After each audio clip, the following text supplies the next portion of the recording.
집에 도착했을 때 내 모든 물건이 마당에 나와 있는 것을 발견했다. 며느리가 나타나 말했다. 대청소를 하기로 했어요. 그 낡은 물건들은 이제 쓸모가 없잖아요. 나는 며느리의 눈을 똑바로 쳐다보며 차분하게 대답했다. 그럼 나도 이제 쓸모없는 것들을 청소해야겠구나. 나는 휴대폰을 집어들었다. 이곳의 주인이 진정 누구인지 보여줄 시간이었다. 나는 그 순간을 절대 잊지 못할 것이다. 내 인생이 두 동강, 난 바로 그 순간. 나는 막 부산에서 돌아온 참이었다. 여동생 선영이가 6개월간의 암 투병 끝에 세상을 떠나 장례를 치르고 오는 길이었다. 내 몸에는 아직 장례식의 검은 옷이 달라붙어 있었다. 축축한 흙냄새와 시든 꽃향기가 여전히 느껴졌다. 어머니를 떠나보내는 조카들의 울음소리가 아직도 귓가에 맴돌았다. 나는 망가진 채로 돌아왔다. 영혼이 부서진 채였다. 따뜻한 포옹, 뜨거운 차 한 잔, 아들 민준이의 다정한 말 한마디가 절실했. 하지만 나를 맞이한 것은 침묵뿐이었다. 나는 내 집의 대문을 열었다. 아니, 이제는 그들의 집이 된. 내가 40년간 빌딩 청소를 해서 직접 산마당이 딸린 2층 집. 언제나 밝은 집을 꿈꿨기에 연노란색으로 칠했던 그 집. 아들이 결혼할 때 어머니는 항상 자식들이 안정되기를 바라기에 3년 전 아들에게 선물했던 그 집. 그런데 내 모든 물건이 쓰레기처럼 마당에 버려져 있었다. 내 옷, 내 신발, 죽은 남편의 사진들, 돌아가신 할머니가 물려주신 손으로 짠 비단 스카프, 아이들이 아기였을 때의 서류들, 모든 것이, 정말 모든 것이 내가 직접 심은 봉선화 옆에 쌓여 있었다. 나는 그 자리에 얼어붙었다. 손에서 가방이 떨어졌다. 뭐지? 가슴에서 숨이 빠져나가는 것을 느끼며 속삭였다. 그때 그녀가 나타났다. 유리가 미소를 지으며 집에서 나왔다. 최소 30만 원은 좋게 넘어 보이는 새 원피스를 입고 있었다. 머리는 막 미용실에서 나온 듯했고 손톱은 완벽했으며 화장도 흠잡을 데 없었다. 나는 동생을 묻고 오는 길인데 그녀는 마치 방금 뷰티 살롱에서 나온 듯한 모습이었다. 어머님, 오셨어요. 그녀는 항상 나에게 사용하던 그 달콤하고 가식적인 목소리로 말했다. 집 대청소를 하기로 했어요. 아시잖아요. 그 낡은 물건들이 공간을 너무 많이 차지하고 이제 쓸모도 없고요. 나는 그녀를 뚫어지게 쳐다봤다. 내 손이 떨렸다. 낡은 물건들이라. 나는 천천히 되뇌었다. 유리야, 그건 내 물건들이야. 내 아이들 사진 앨범, 내 개인 서류들, 내 옷. 아, 네, 알아요. 그녀는 파리를 쫓듯 손을 내저으며 내 말을 끊었다. 그런데 어머님 방 공간이 필요했어요. 아기 방으로 만들 거거든요. 민준 씨한테 못 들으셨어요? 저 임신 3개월이에요. 배에 강한 충격을 받은 느낌이었다. 임신. 내 물건을 길거리에 내던진 후에야 이렇게 알게 되다니. 유리야, 나 민준이랑 얘기 좀 해야겠다.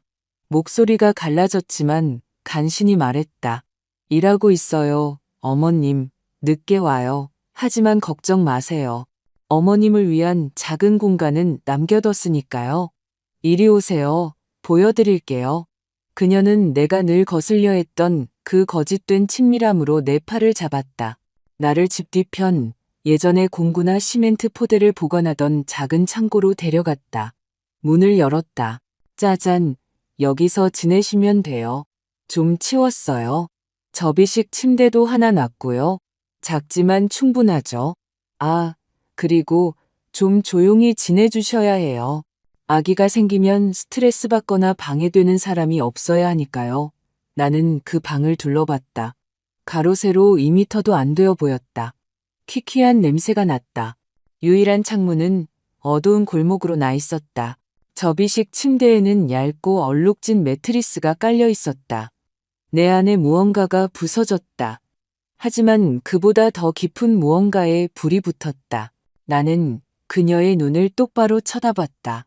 유리는 여전히 미소 지으며 내가 고개를 숙이고 받아들이고 내가 산 집에서 한 구석을 내어줘서 고맙다고 말하기를 기다리고 있었다. 대신 나는 심호흡을 했다. 있잖아, 유리야. 나 자신도 몰랐던 차분함으로 말했다. 내 말이 맞아. 청소할 시간이네. 이제 나한테 쓸모없는 모든 것들을 대청소해야지. 그녀의 미소가 순간 흔들렸다. 나는 주머니에서 휴대폰을 꺼냈다. 몇 년 전부터 저장해둔 번호를 찾았다. 이 변호사님, 뭐 하시는 거예요? 유리가 더 이상 가식적인 달콤함 없는 목소리로 물었다. 청소. 나는 대답했다. 네가 제안한 바로 그거. 나는 번호를 눌렀다. 통화 연결음이 들리는 동안 나는 유리의 눈을 똑바로 쳐다봤다. 3년 만에 처음으로 시선을 피하지 않았다. 그 순간 나는 깨달았다. 나는 사랑으로 그 집을 선물했지만 내 존엄성까지 선물한 적은 단 한 번도 없었다. 그리고 그들은 이곳의 주인이 진정 누구인지 곧 알게 될 것이었다. 이 변호사님은 세 번째 신호음 끝에 전화를 받았다. 박 여사님, 무슨 일 있으세요? 그의 목소리는 걱정스러워 보였다. 그는 내가 막 동생의 장례를 치르고 온 것을 알고 있었다. 변호사님, 내일 아침 일찍 뵈어야겠습니다. 급한 일입니다. 나는 유리에게서 시선을 떼지 않고 말했다. 그녀는 이제 그 가식적인 미소를 완전히 잃었다. 나를 계산적이고 위험한 눈을 가늘게 뜬 채로 쳐다보고 있었다. 괜찮으세요? 변호사님이 물었다.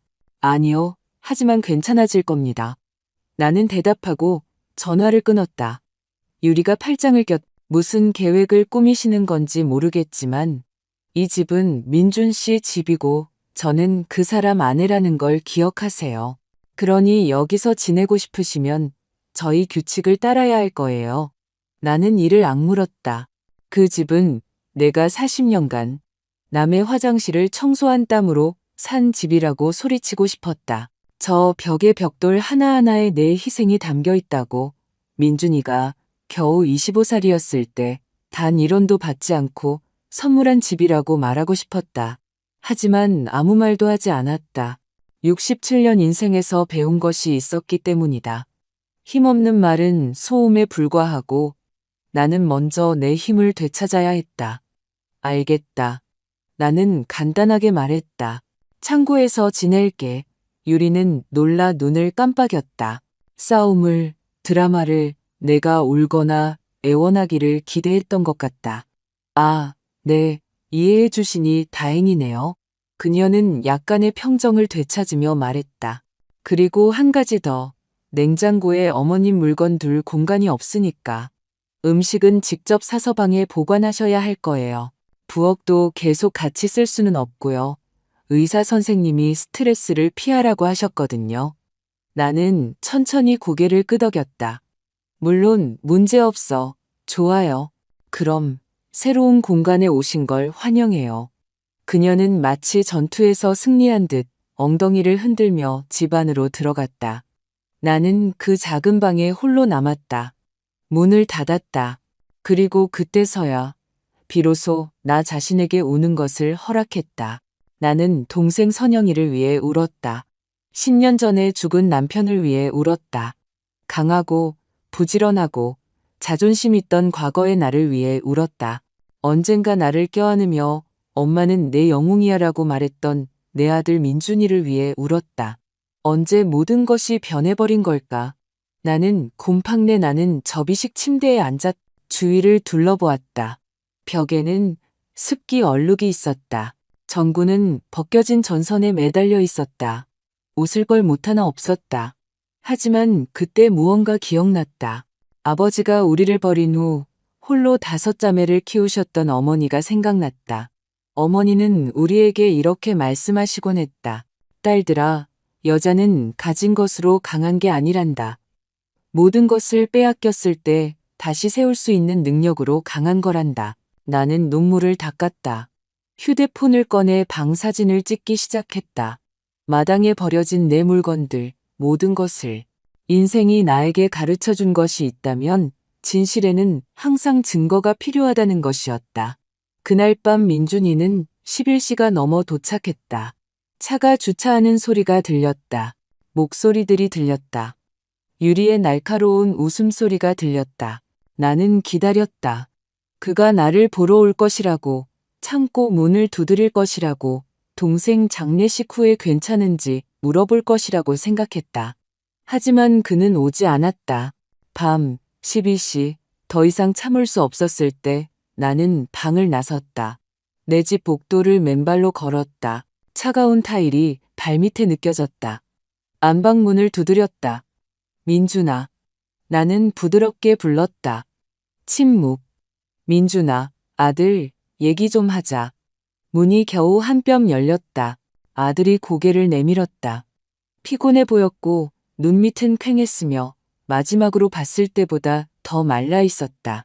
엄마, 늦었어요. 그가 속삭였다. 무슨 일이에요? 무슨 일이냐고? 목소리가 갈라지는 것을 느끼며 되물었다. 민준아, 내 모든 물건을 마당에 내다 버리고 나를 창고에 쳐넣었어. 그리고 유리가 임신했다는 말도 안 해줬잖아. 그는 시선을 떨궜다. 엄마, 말하려고 했어요. 근데 부산에 선영 이모랑 같이 계셨잖아요. 나 방금 내 동생 묻고 왔어. 민준아. 내 세대에서 유일하게 남았던 가족과 작별하고 왔다고. 그리고 집에 와보니 나를 쓰레기 취급했어. 개인적인 감정은 없어요. 엄마. 그는 눈을 비비며 말했다. 공간이 필요해서 그래요. 아기가 생기면 상황이 바뀌어야 해요. 바뀐다고? 나는 믿을 수 없다는 듯 그를 쳐다봤다. 민준아, 그 집은 내가 산 거야. 너희가 나를 이곳에서 원하고 우리가 가족이 될 거라고 생각해서 너희에게 선물한 거라고. 가족 맞아요, 엄마. 하지만 유리는 스트레스를 받고 있어요. 임신이 힘들었대요. 의사 선생님이 거스르면 안 된다고 하셨어요. 그럼 나는? 목에 덩어리가 지는 것을 느끼며 물었다. 나는 중요하지 않아? 민준이가 한숨을 쉬었다. 물론 중요하죠, 엄마. 하지만 이해하셔야 해요. 유리는 이제 내 가족이고 내 최우선 순위예요. 엄마도 항상 결혼하면 아내가 먼저라고 말씀하셨잖아요. 한마디 한마디가 칼날 같았다. 그런 뜻이 아니었어, 아들. 나는 속삭였다. 그런 뜻이 아니었다고. 엄마, 제발요. 피곤해요. 내일 얘기해요. 네? 좀 이해심을 가져주세요. 그리고 그는 문을 닫았다. 나는 그 복도에 서서 떨고 있었다. 내 아들, 내 민준이. 내가 기저귀를 갈아주고 그를 가르쳐주고 올 때마다 안아주었던 그 아이. 그 아들이 방금 내 얼굴에 대고 문을 닫았다. 나는 유령처럼 창고로 돌아왔다. 하지만 더 이상 울지 않았다. 내 안에 무언가가 변했기 때문이다. 슬픔은 다른 무언가로 변하고 있었다. 결심으로, 조용한 분노로, 이대로 끝낼 수 없다는 절대적인 확신으로. 나는 그 접이식 침대에 앉아 침대 옆 탁자 서랍을 열었다. 거기에는 아무도 모르는 것을 보관하고 있었다. 민준이에게 집을 선물한 이후로 모든 집안 지출을 기록해둔 낡은 노트였다. 나는 페이지를 넘기기 시작했다. 그리고 내가 본 것은 피를 얼어붙게 했지만 동시에 싸우기 위해 필요한 첫 번째 무기를 주었다. 그날 밤 내가 발견한 것은 모든 것을 바꾸었다. 최악은 그들이 앞으로 닥칠 일을 전혀 예상하지 못했다는 것이다. 노트가 내 손에서 떨리고 있었다. 새벽이 시었다. 창고는 절대적인 침묵에 잠겨 있었다. 집 어딘가에서 잘못 잠긴 수도꼭지에서 물방울 떨어지는 소리만 들릴 뿐이었다. 나는 페이지를 천천히 넘겼다. 읽는 줄마다 심장이 더 빨리 뛰는 것을 느꼈다. 나는 항상 돈 관리에 철저했다. 그래야만 했다. 가난하게 자라면 이런 한 푼이 소중하다는 것을 배우게 된다. 그래서 민준이에게 집을 선물할 때 아주 간단한 것을 부탁했다. 아들, 그냥 중요한 지출에 대해서만 알려다오. 통제하려는 게 아니라 이 집은 내 재산이고 재산은 관리해야 하니까. 그는 동의했었다. 첫 해 동안 민준이는 나에게 영수증을 보여주고 수리한 것에 대해 이야기해 주었다. 우리는 한 팀이었다. 하지만 유리가 결혼한 후 모든 것이 바뀌었다. 나는 숫자를 다시 보았다. 피가 머리로 솟구치는 것을 느꼈다. 지난 8개월 동안 가족은행 계좌에서 거액의 이체가 이루어졌다. 나는 민준이가 비상용으로 준 체크카드가 있어서 계좌 내역에 접근할 수 있었지만 한 번도 사용한 적은 없었다. 가끔 거래 내역만 확인했을 뿐이다. 그리고 이제 모든 것을 함께 보니 현실이 주먹처럼 나를 강타했다. 1월 450만 원, 거실 리모델링. 2월 520만 원, 새 가구. 3월 380만 원, 내역 없음. 4월 610만 원, 제주도 여행. 5월 480만 원, 각종 쇼핑. 6월 540만 원, 장식. 7월 730만 원, 내역 없음. 8월 790만 원, 아기용품 지출. 나는 암산했다. 손이 너무 떨려서 연필을 겨우 잡을 수 있었기에 힘들었다. 500만 원.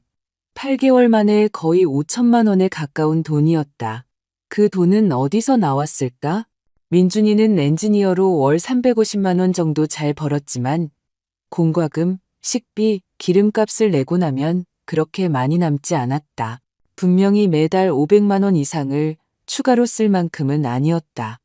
그때 피를 얼어붙게 하는 무언가가 생각났다. 민준이에게 집을 선물할 때 내가 몇 년 동안 유지해온 저축 계좌에 접근할 수 있도록 해주었다. 내가 은퇴할 때 받은 퇴직금과 모아둔 저축 일부 거의 0만 원이었다. 나는 말했다. 아들, 이건 비상용이야. 너희가 절대 부족함 없이 살도록. 떨리는 손으로 서류들 사이에서 그 저축 계좌의 마지막 명세서를 찾았다. 그것을 열었을 때 세상이 무너져 내렸다. 현재 잔액 895, 430원. 0만 원에서 89만 원. 남짓만 남아 있었다. 방이 빙빙 도는 것 같았다. 나는 숨을 쉬려고 애쓰며 축축한 벽에 기댄 채 바닥에 주저앉아야 했다. 1년도 안 되어 5천만 원 이상이 사라졌다. 그리고 나는 부산에서 아픈 동생을 돌보느라 바빴기 때문에, 내 아들을 믿었기 때문에, 그들이 나에게 이런 짓을 할 것이라고는 전혀 생각하지 못했기 때문에 전혀 모르고 있었다. 하지만 최악은 돈이 아니었다. 최악은 내가 이용당했다는 것을 깨달은 것이었다. 그들은 나를 내 집에서 쫓아내고 내 공간을 빼앗고 내가 직접 준 돈으로 나를 모욕했. 나는 바닥에서 일어섰다. 다리가 떨렸지만 방 창문 쪽으로 걸어갔다. 어두운 골목에서 이웃집이 여사님 댁 부엌 불빛이 보였다. 그녀는 항상 일찍 일어나 동이 트기 전에 팔떡을 만들었다. 나처럼 나이든 여자였고 나처럼 과부였으며 자식들을 키우기 위해 평생 일한 여자였다. 그리고 그 순간 나는 누군가와 이야기해야 했다. 나는 잠옷 위에 가운을 걸치고 집 밖으로 살며시 빠져나왔다. 우리 집과 그녀의 집을 가르는 20m를 걸었다. 그녀의 부엌 문을 부드럽게 두드렸다. 누구세요? 이 여사님의 목소리가 물었다. 저예요. 이 여사님, 선자예요. 문이 즉시 열렸다. 이 여사님은 걱정스럽게 나를 쳐다봤다. 그녀는 내가 막 장례식에서 돌아온 것을 알고 있었다. 아이고, 이 시간에 깨어있고 무슨 일이야. 들어와, 들어와. 나는 그녀의 작고 따뜻한 부엌으로 들어갔다. 간 만든 떡 반죽 냄새, 뜨거운 찜기 냄새, 간 내린 커피 냄새가 났다. 가정의 냄새, 내 집이 예전에 그랬던 냄새가 났다. 커피 한 잔에 그녀는 대답을 기다리지 않고 한 잔을 따라주며 제안했다. 나는 그녀의 낡고 다른 나무 식탁에 앉았다. 그리고 더 이상 참을 수 없었다. 눈물이 떨어지기 시작했다. 이 여사님, 나는 속삭였다. 솔직하게 말해주세요. 요즘 우리 집에 이상한 점 못 보셨어요? 그녀는 내 앞에 앉아 일하느라 거칠고 굳은 살이 박인 그녀의 손으로 내 손을 잡았다. 아이고, 동생 아픈데 신경 쓸까봐 말 안 하려고 했는데 본 게 있긴 하지. 뭘 보셨는데요? 이 여사님은 깊은 한숨을 쉬었다. 그 며느리, 유리 말이야. 일 안 하지? 응. 민준이가 일할 필요 없다고. 자기가 충분히 번다고 하더라고. 글쎄, 그 아가씨가 2주에 한 번씩 차를 바꿔 타. 빨간 차, 흰 차, 회색 차. 그리고 차에서 내리는 쇼핑백들은 다 그 비싼 백화점 거더라고. 수백만 원짜리들. 오싹했다. 그리고 민준이는 아주 일찍 나가서 아주 늦게 들어오더라고. 피곤해 보여. 아주 피곤하고 말랐어. 밥도 제대로 못 먹는 사람처럼. 또 다른 건요? 이 여사님은 망설였다. 그러고는 고통스러운 비밀을 나누는 사람처럼 더 낮은 목소리로 말했다. 얼마 전에 내 가구들 파는 걸 봤어. 그 오래된 거, 거실에 있던 거 말이야. 조각된 나무로 된 거. 젊은 남자들이 트럭에 싣고 가더라고. 내 며느리는 거기 서서 웃으면서 돈을 세고 있었어. 커피가 손에서 떨어졌다. 컵이 바닥에 부딪혀 산산조각 났다. 그 가구들, 그 빌어먹을 가구들은 어머니의 유산이었다. 70년도 더 된 가구들. 할머니가 서울로 이사 오실 때 포항에서 가져오신 가구들. 돈이 아니라 역사 때문에 엄청난 가치가 있는 가구들. 그리고 유리가 그것들을 쓰레기처럼 팔아버렸다. 그게 언제쯤이었어요? 나는 죽은 목소리로 물었다. 2주 전쯤.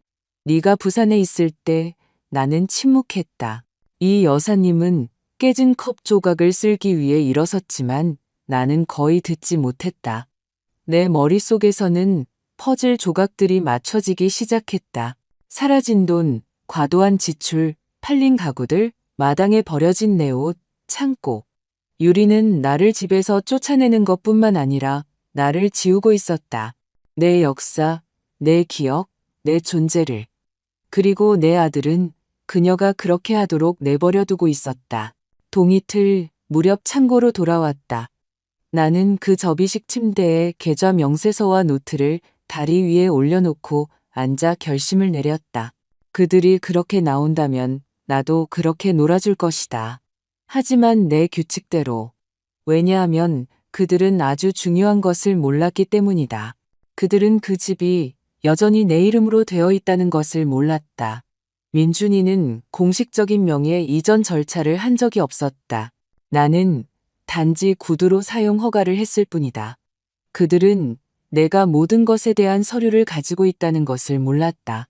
그리고 그들은 이 비참한 방에 앉아있는 여자가 어제 도착한 그 여자와 같은 사람이 아니라는 것을 몰랐다. 그 여자는 부서졌다. 하지만 잿더미 속에서 새로운 무언가가 더 강하고 위험한 무언가가 태어나고 있었다. 해가 완전히 떴을 때 나는 이미 계획을 세워두었다. 그리고 맹세컨대 그들은 최악의 악몽 속에서도 내가 하려는 일을 상상하지 못했을 것이다. 아침 9시 정각. 나는 이 변호사 사무실 문을 두드리고 있었다. 유리가 온수를 낭비하지 못하게 하려고 안방 화장실 문을 잠가버려서 마당에 수도가에서 씻었다. 가장 좋은 검은 원피스를 입었다. 장례식 때 입었던 바로 그 옷이었다. 머리를 조심스럽게 빗어 단단한 쪽머리로 묶었다. 지난 세월 동안 배운 것이 있었기 때문이다.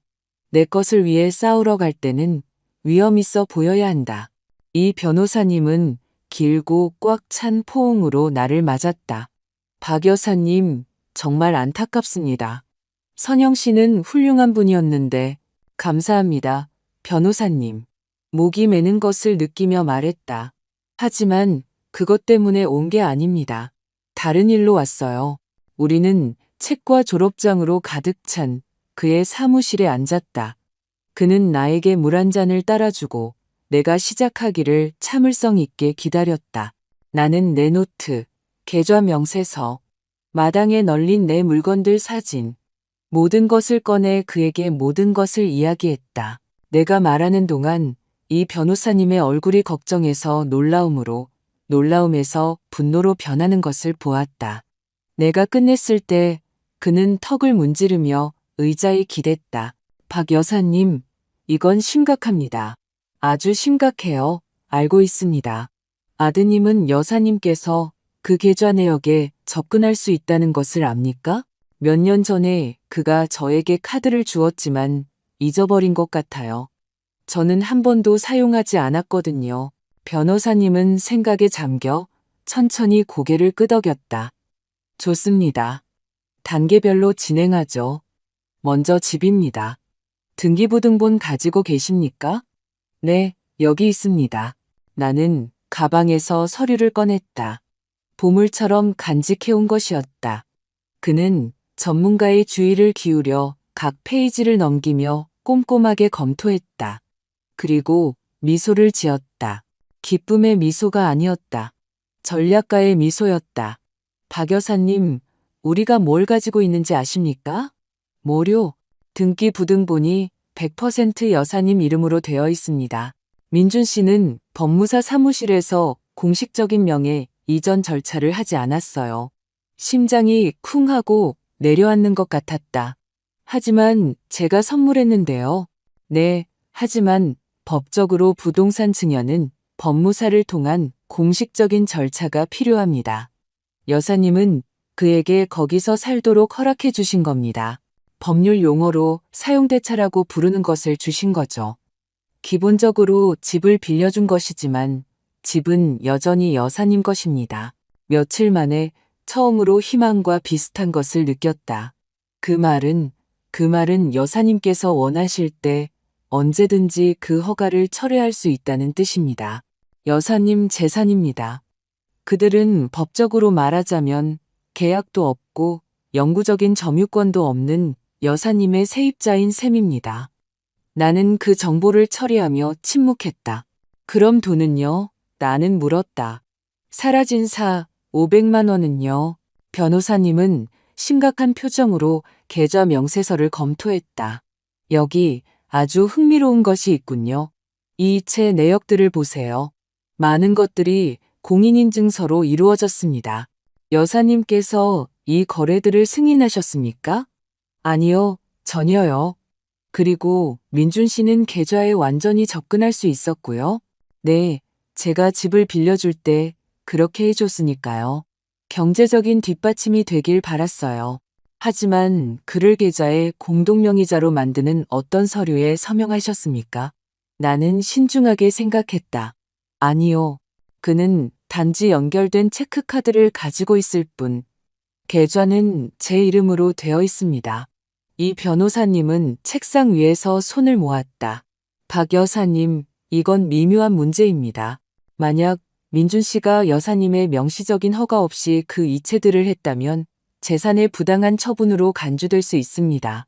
기술적으로는 가족 간 사기입니다. 그 말들이 나에게 돌처럼 떨어졌다. 사기. 내 아들을 감옥에 보내고 싶지는 않습니다. 변호사님, 나는 재빨리 말했다. 저는 단지 공정해지기를 바랄 뿐입니다. 그렇게 될 겁니다. 하지만 협상력을 되찾으셔야 합니다.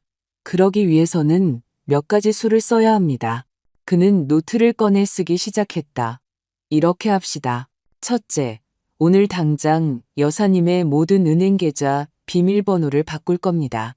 여사님만이 접근할 수 있도록요. 나는 고개를 끄덕였다. 둘째, 민준 씨에게 집을 주었을 때 그 집에 있던 모든 것의 공식적인 목록을 작성할 겁니다. 그들이 판 그 오래된 가구들을 포함해서요. 여사님 재산의 무단 판매를 공식적으로 신고할 겁니다. 그게 가능한가요? 물론입니다. 등기부등본에서 여사님 이름을 빼지 않았기 때문입니다. 법적으로 그 집에 있던 모든 것은 여전히 여사님 것이었습니다. 힘이 몸으로 돌아오는 것을 느꼈다. 셋째, 민준 씨에게 30일 이내에 집을 비우거나 아니면 월세와 매우 명확한 조항이 있는 공식적인 임대차 계약서에 서명하도록 공식적으로 통지할 겁니다. 월세요? 나는 놀라서 물었다. 제 아들한테요? 변호사님은 나 같은 사례를 1000번은 본 듯한 현명한 눈으로 나를 쳐다봤다. 박 여사님, 아드님은 여사님을 집에서 쫓아내고 창고에 쳐넣고 묻지도 않고 여사님 돈을 쓰고 여사님 어머니의 가구를 팔았습니다. 정말 그가 거기서 공짜로 계속 살 자격이 있다고 생각하십니까? 그의 말이 맞았다. 전적으로 맞았다. 만약 그가 거부하면요? 나는 물었다. 그러면 명도 소송을 시작합니다. 그리고 믿으세요. 여사님이 가진 증거들로 판사는 3개월 안에 여사님 편을 들어줄 겁니다. 나는 사무실 창밖을 내다봤다. 밖에서는 서울이 평소의 교통체증으로 북적였다. 출근하는 사람들, 노점상들, 일상생활. 그리고 나는 내 인생의 방향을 완전히 바꾸려 하고 있었다. 다른 건 없습니까? 변호사님이 내 생각에서 나를 꺼내며 말했다. 다른 재산이나 계좌는요? 나는 신중하게 생각했다. 네, 구로구에 작은 아파트가 하나 있습니다. 남편 것이었어요. 몇 년 전부터 세를 주고 있습니다. 월세는 얼마입니까? 월 180만 원입니다. 그 돈은 어디로 갑니까? 다른 은행 계좌로요. 몇 년 전에 아파트 유지 비용으로 개설한 겁니다. 민준이는 그 계좌에 대해 모릅니다. 이 변호사님은 활짝 웃었다. 완벽합니다. 그럼 여사님은 자신의 수입이 있으시군요. 그게 모든 것을 바꿉니다. 만약 그 집에 돌아가지 않기로 결정하시면 독립적으로 살 수 있다는 뜻입니다. 그 생각이 번개처럼 나를 강타했다. 67세에 혼자 산다. 평생 다른 사람들을 돌본 후에 변호사님, 저는 할 수 있을지. 박 여사님. 그는 단호하지만 친절한 목소리로 내 말을 끊었다. 진심으로 마음속 깊은 곳에서 무엇을 원하십니까? 무엇을 원하세요? 나는 침묵했다. 내가 뭘 원했지? 나는 아들이 나에게 용서를 구하기를 원했다. 내가 마땅히 받아야 할 존중으로 나를 대해주기를 원했다. 내 집, 내 공간, 내 존엄성을 되찾고 싶었다. 하지만 무엇보다도 내가 걸림돌이 아니라는 것, 버려도 되는 낡은 가구가 아니라는 것, 없애야 할 골칫거리가 아니라는 것을 그들이 이해하기를 원했다. 나는 박선자였다.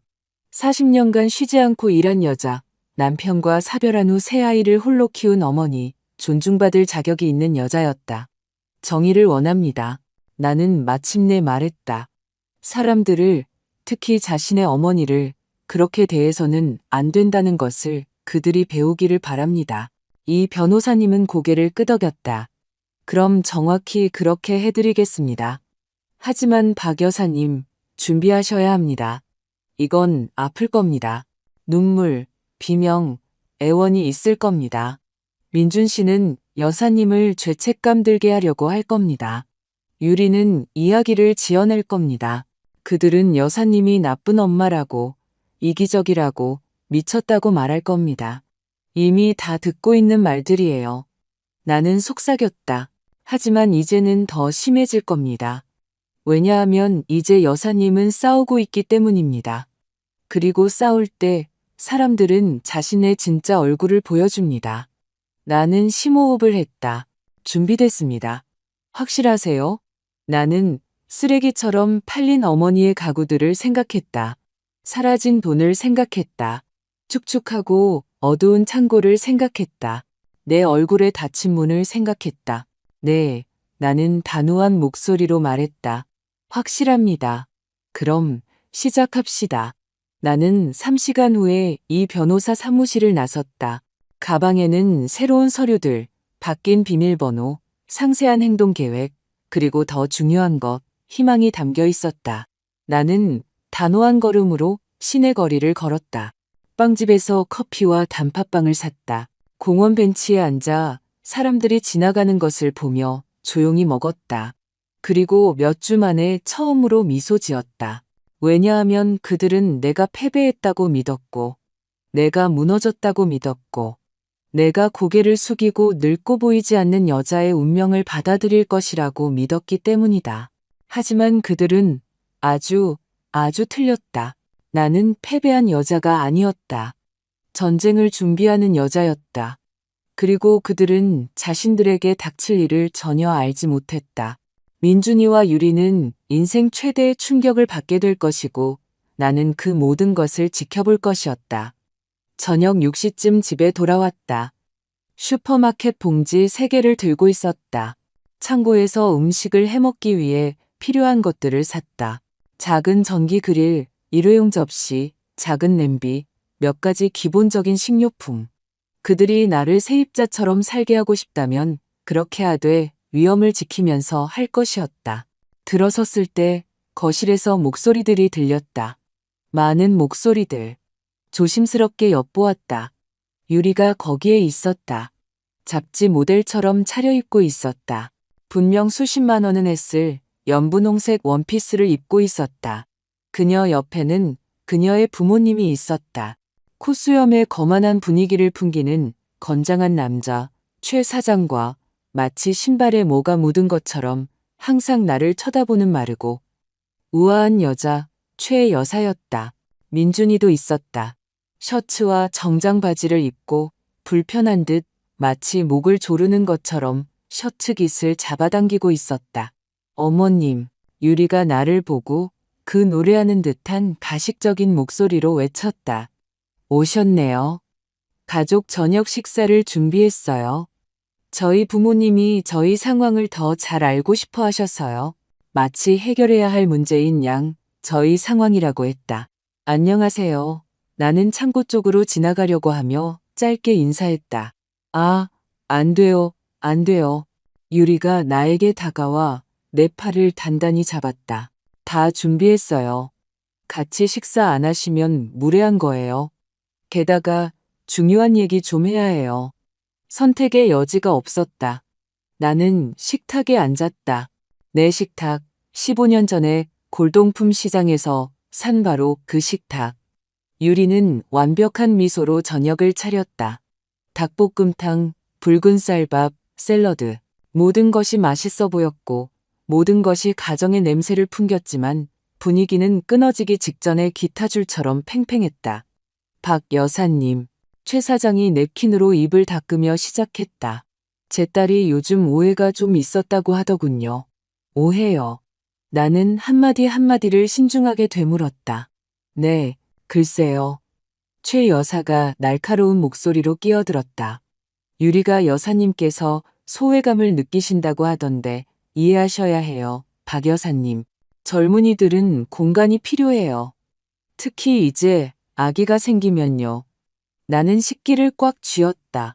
공간의 필요성은 완벽하게 이해합니다. 나는 차분하게 말했다. 이해하지 못하는 건 왜 제게 묻지도 않고 제 소지품을 마당에 내다 버렸냐는 겁니다. 아, 어머님, 이제 그만 넘어가요. 유리가 손으로 극적인 제스처를 취했다. 단순한 의사소통 오류였잖아요. 이미 사과드렸고요. 거짓말. 그녀는 한 번도 사과한 적 없었다. 그리고 방에 대해서는 최 사장이 계속했다. 민준이와 유리가 공간을 내어준 것이 아주 관대한 처사라고 생각합니다. 여사님 나이에 그런 것조차 없는 분들이 많아요. 내 나이의 사람들. 마치 내가 짐이고 골칫거리이며 부스러기를 감사히 받는 거지인 것처럼 민준이는 아무 말도 하지 않았다. 그저 접시에 시선을 고정한 채 조용히 먹고 있었다. 게다가 최 여사가 덧붙였다. 여사님 나이에는 이제 모두를 위해 일을 더 쉽게 만드는 것에 대해 생각하셔야죠. 간호사도 있고 활동도 있고 여사님 나이 또래 사람들도 있는 아주 좋은 노인 요양원이 있어요. 그게 더 편하지 않겠어요? 저녁 식사의 진짜 이유가 거기에 있었다. 그들은 나를 요양원으로 보내라고 설득하고 싶었던 것이다. 나는 민준이를 쳐다봤다. 아들은 여전히 고개를 들지 않고 있었다. 민준아, 나는 단호한 목소리로 말했다. 너는 이거 어떻게 생각해? 그는 마침내 고개를 들었다. 그의 눈은 피곤하고 공허했다. 엄마, 저는 그냥 모두가 잘 지내고 평화가 있었으면 좋겠어요. 평화? 나는 되물었다. 나를 요양원으로 보낼 계획을 세우면서 나한테 평화를 바란다고? 요양원이 아니에요, 어머님. 유리가 재빨리 끼어들었다. 고급 실버타운이에요. 정원도 있고. 관심 없어. 나는 그녀의 말을 끊었다. 침묵이 묘비처럼 식탁 위에 내려앉았다. 최 사장이 불편하게 헛기침을 했다. 박 여사님, 이게 힘든 일이라는 건 이해합니다. 하지만 현실적이셔야 합니다. 민준이와 유리는 자신들의 가정을 꾸리고 있고 여사님은 이제 역할을 다 하셨잖아요. 자식들도 다 키우셨고 이제는 그들이 자신들의 삶을 살 때입니다. 한마디 한마디가 뺨을 때리는 것 같았다. 하지만 최악은 아직 오지 않았다. 그리고 경제적인 문제에 대해서는 최 여사가 사업 얘기를 하는 듯한 톤으로 계속했다. 유리가 은행 계좌에 약간의 혼란이 있었다고 하더군요. 저녁 식사에 진짜 이유가 거기에 있었다. 그들은 더 이상 돈을 인출할 수 없다는 것을 알아차렸던 것이다. 혼란은 없었습니다. 나는 분명한 목소리로 말했다. 처음부터 했어야 했던 것처럼 제 계좌 비밀번호를 바꿨을 뿐입니다. 유리가 연극적으로 식기를 떨어뜨렸다. 봤지, 민준 씨. 내가 당신 어머니가 이상하게 행동한다고 했잖아. 왜 그런 짓을 하세요, 어머님? 그 돈은 가족을 위한 돈이잖아요. 그 돈은 내 돈이야. 피가 끓는 것을 느끼며 말했다. 내가 40년 동안 모은 돈. 너희가 내 허락 없이 쓴 돈. 8개월 동안 500만 원. 어디에 썼니, 유리야? 유리의 얼굴이 하얗게, 투모 붉게, 투모 보라색으로 변했다. 어떻게 감히 뭘? 나는 의자에서 일어섰다. 내 돈의 행방을 묻는 것, 내 허락 없이 어머니의 가구를 판 이유를 묻는 것, 동생 장례식에서 돌아왔을 때 나를 쓰레기 취급한 이유를 묻는 것 말인가? 엄마, 제발요. 민준이도 손을 뻗으며 일어섰다. 이러지 마세요. 이분들 앞에서. 나는 믿을 수 없다는 듯 그를 쳐다봤다. 민준아, 이 사람들은 나를 요양원에 보내라고 설득하러 왔어. 그런데 너는 체면을 걱정하고 있니? 최 사장이 주먹으로 식탁을 쳤다. 부인, 지금 아주 무례하시군요. 우리는 가족으로서 문명화된 해결책을 찾으러 왔습니다. 문명화된? 나는 쓴웃음을 터뜨렸다. 내 물건을 마당에 내다 버리는 게 문명화된 건가요? 어머니의 유품을 파는 게 문명화된 건가요? 묻지도 않고 내 돈 5천만 원 가까이를 빼가는 게 문명화된 건가요? 그 돈은 집을 위한 거였어요. 유리가 더 이상 달콤함 없는 목소리로 소리쳤다. 집을 개선하고 가치를 높이기 위해서요. 이 집은 이미 가치가 있어. 나는 한 단어 한 단어를 신중하게 발음하며 말했다. 그리고 여전히 내 거야. 침묵은 절대적이었다. 유리가 혼란스럽게 눈을 깜빡였다. 뭐라고요? 들은 그대로야. 이 집은 내 이름으로 되어 있어. 우리는 공식적인 명예 이전을 한 적이 없어. 민준이는 내 허락으로 여기 사는 거고, 그 허락은 내가 원할 때 언제든지 취소할 수 있어. 나는 유리의 얼굴에서 핏기가 가시는 것을, 최 사장과 최 여사가 공황 상태로 서로를 쳐다보는 것을, 민준이가 머리를 감싸 쥔 채 의자에 주저앉는 것을 보았다. 아니, 그럴 리 없어. 유리가 속삭였다. 민준 씨가 자기 집이라고 했어. 결혼하기 전에 약속했단 말이야. 그가 너한테 거짓말을 했거나 나는 차갑게 말했다. 단지 절차를 밟지 않았겠지. 어쨌든 이 집은 법적으로 내 거야. 벽돌 하나, 창문 하나, 1cm까지 전부 유리가 맹수처럼 민준이에게 돌아섰다. 사실이 아니라고 말해, 민준 씨. 이 늙은 미친 여자가 거짓말하는 거라고 말해. 민준이가 천천히 고개를 들었다. 그의 눈에는 눈물이 고여 있었다. 사실이야, 그가 속삭였다. 명예 이전을 끝내지 못했어. 급한 일이 아니라고 생각했어. 엄마가 절대 뭐? 유리가 소리쳤다. 절대 알아채지 못할 거라고? 절대 자기 권리를 주장하지 않을 거라고? 당신은 이 집이 당신 거라고 했어. 당신이 재산이 있다고 해서 당신과 결혼한 거야. 거기에 벌거벗고 잔인한 진실이 있었다. 유리는 사랑 때문에 내 아들과 결혼한 것이 아니었다. 집 때문에, 내 집 때문에 그와 결혼했던 것이다. 최 여사가 분개하며 일어섰다. 이건 용납할 수 없어요, 여보. 갑시다. 이런 비난을 들으러 여기 있을 수 없어요. 비난이 아닙니다. 나는 침착하게 말했다. 사실입니다. 그리고 모든 것을 증명할 서류가 있습니다. 최 사장이 나를 손가락으로 가리켰다. 당신은 나쁜 어머니야. 진짜 어머니라면 아들에게 이런 짓을 하지 않아. 그 말은 아팠다. 인정할 수 있는 것보다 더 아팠다. 하지만 더 이상 상처받지 않을 것이었다.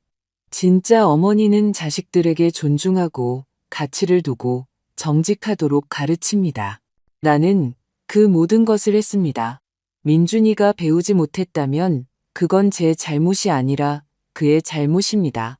나는 돌아서서 창고 쪽으로 걸어갔. 내 뒤에서 혼란스러운 소리가 들렸다. 유리가 히스테리하게 울고 최 여사가 욕설을 퍼붓고 최 사장이 해명을 요구하고 민준이가 모두를 진정시키려고 애쓰는 소리. 나는 창고 문을 닫고 그 문에 기댄 채 떨었다. 내 인생에서 가장 힘든 대립이었지만 가장 필요한 대립이기도 했다.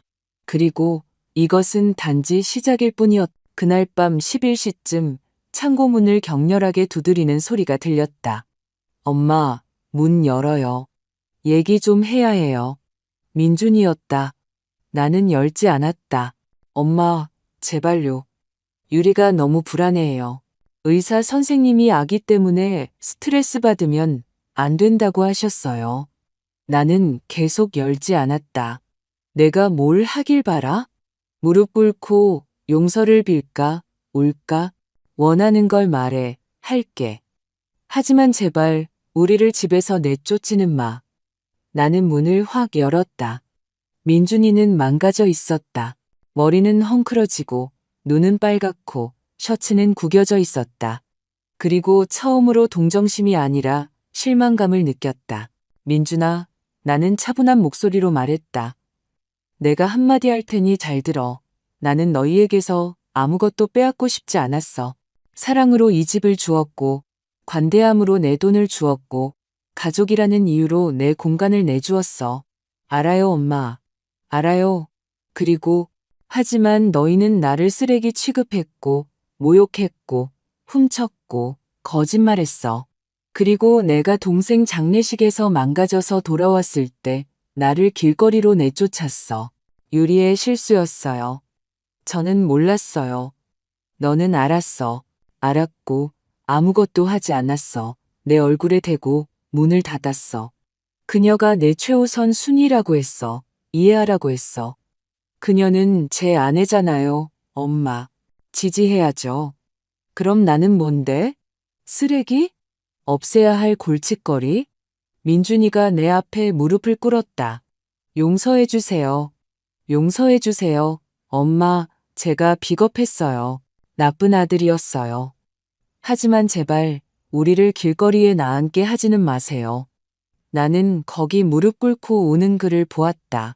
내 안에 무언가가 부서졌지만 고통이 아니라 명료함 때문이었다. 이 아이는 더 이상 내 아이가 아니었다. 선택을 한 남자였고 그 선택의 결과를 감당해야 했다. 너희를 길거리에 나앉게 하지는 않을 거야. 나는 마침내 말했다. 하지만 상황은 근본적으로 바뀔 거야. 내일 이 변호사 사무실에 같이 가서 명확한 규칙이 있는 계약서에 서명할 거야. 엄마가 하라는 대로 할게요. 뭐든지요. 그리고 유리는 내 돈에서 쓴 모든 돈을 한 푼도 빠짐없이 갚아야 할 거야. 그녀가 갚든 내가 갚든. 하지만 갚아야 해. 민준이가 절망적으로 고개를 끄덕였다. 네, 뭐든지요. 이제 가봐. 피곤하다. 그는 천천히 일어섰다. 가기 전에 맞은 강아지 같은 눈으로 나를 쳐다봤다. 저 미워하세요, 엄마? 그 질문에 나는 놀랐다. 아니, 민준아, 나는 슬프게 말했다. 미워하지 않아. 하지만 알아보지도 못하겠어. 내가 키운 아들은 절대 나에게 이런 짓을 하지 않았을 거야. 나는 문을 닫았다. 그리고 며칠 만에 처음으로 깊이 잠들었다. 첫 번째 전투에서 이겼다는 것을 알았기 때문이다. 하지만 전쟁은 이제 막 시작되었을 뿐이었다. 다음 날 아침, 민준이와 나는 변호사 사무실로 갔고 거기서 일어난 일은 모든 것을 영원히 바꾸어 놓았다. 민준이는 이 변호사 사무실에 정시에 도착했지만 혼자가 아니었다. 유리가 거머리처럼 그의 팔에 매달려 함께 왔다. 얼굴의 절반을 가리는 선글라스를 끼고 손에는 손수건을 든 채 드라마를 펼칠 준비가 되어 있었다. 대기실에 앉아 있는 나를 보자 유리는 그 자리에 멈춰섰다. 저 여자도 왔네. 그녀는 내가 들을 수 있을 만큼 충분히 큰 소리로 민준이에게 속삭였다. 여기는 그분 사무실이고 그분 변호사야, 유리야. 민준이가 피곤한 목소리로 대답했다. 이 변호사님은 그의 사무실에서 우리를 맞았다. 그의 얼굴은 전문적이고 진지하며 꿰뚫어 볼 수 없었다. 안녕하세요, 박 여사님, 김민준 씨, 최유리 씨. 앉으세요. 우리는 앉았다. 유리는 출구를 찾는 우리의 갇힌 동물처럼 의심스러운 눈초리로 주위를 둘러보았다. 좋습니다. 변호사님이 시작했다. 공식적으로 해결해야 할 법적 문제들이 있어 여러분을 이곳에 불렀습니다. 우선 부동산 소유권 상황을 명확히 하겠습니다. 그는 집 등기부등본 사본을 책상 위에 올려놓았다. 여기 보시다시피 진달래길 247번지에 위치한 주택은 박선자 여사님 명의로 100% 등록되어 있습니다. 다른 소유주는 없습니다. 유리가 선글라스를 확 벗었다. 그럴 리 없어요. 민준 씨가 뭐라고 말했는지는 중요하지 않습니다. 변호사님이 딱딱한 톤으로 그녀의 말을 끊었다. 법적 사실은 이렇습니다. 박 여사님께서 유일한 소유주입니다. 여러분은 구두 허락으로 그곳에 거주하고 있으며 이는 법률 용어로 사용대차라고 합니다. 하지만 저는 며느리잖아요. 제 집이기도 해요. 유리가 점점 더 날카로운 목소리로 주장했다. 아니요, 부인. 그렇지 않습니다. 그 부동산의 1cm도 부인 명의로 되어 있지 않습니다. 나는 유리의 얼굴이 창백해지고 그녀의 손이 손수건을 꽉 쥐어 마디가 하얗게 변하는 것을 보았다. 민준 씨. 그녀가 떨리는 목소리로 말했다. 이거 사실이야? 내 아들은 고개를 숙였다. 언제 말해주려고 했어? 결혼식 끝나고 명예 이전 절차를 밟으려고 했어? 그런데 일이랑 내 변명 따위는 관심 없어. 유리가 벌떡 일어나며 소리쳤다. 자기 집이라고 했잖아. 약속했잖아. 유리야, 진정해. 제발. 아기 생각해. 민준이가 애원했다. 아기? 그래, 심지어 내 것도 아닌 집에서 태어날 아기 말이지. 이 변호사님이 부드럽게 책상을 쳤다. 부인, 제발 앉으세요. 다룰 문제가 더 있습니다. 유리는 거칠게 숨을 쉬며 의자에 주저앉았다. 두 번째 문제. 변호사님이 계속했다. 박 여사님의 은행 계좌에서 무단으로 인출된 금액입니다. 그는 내가 그에게 주었던 계좌 명세서를 책상 위에 올려놓았다. 지난 8개월 동안 이 계좌들에서 총사 530만 원이 인출되었습니다. 박 여사님께서는 이 거래들을 승인한 적이 없습니다. 저는 그 돈을 인출하지 않았어요. 민준이가 즉시 자신을 변호했다. 저는 단지 이체는 당신 명의의 카드로 이루어졌습니다. 변호사님이 말했다. 그것이 당신에게 법적 책임을 지게 합니다.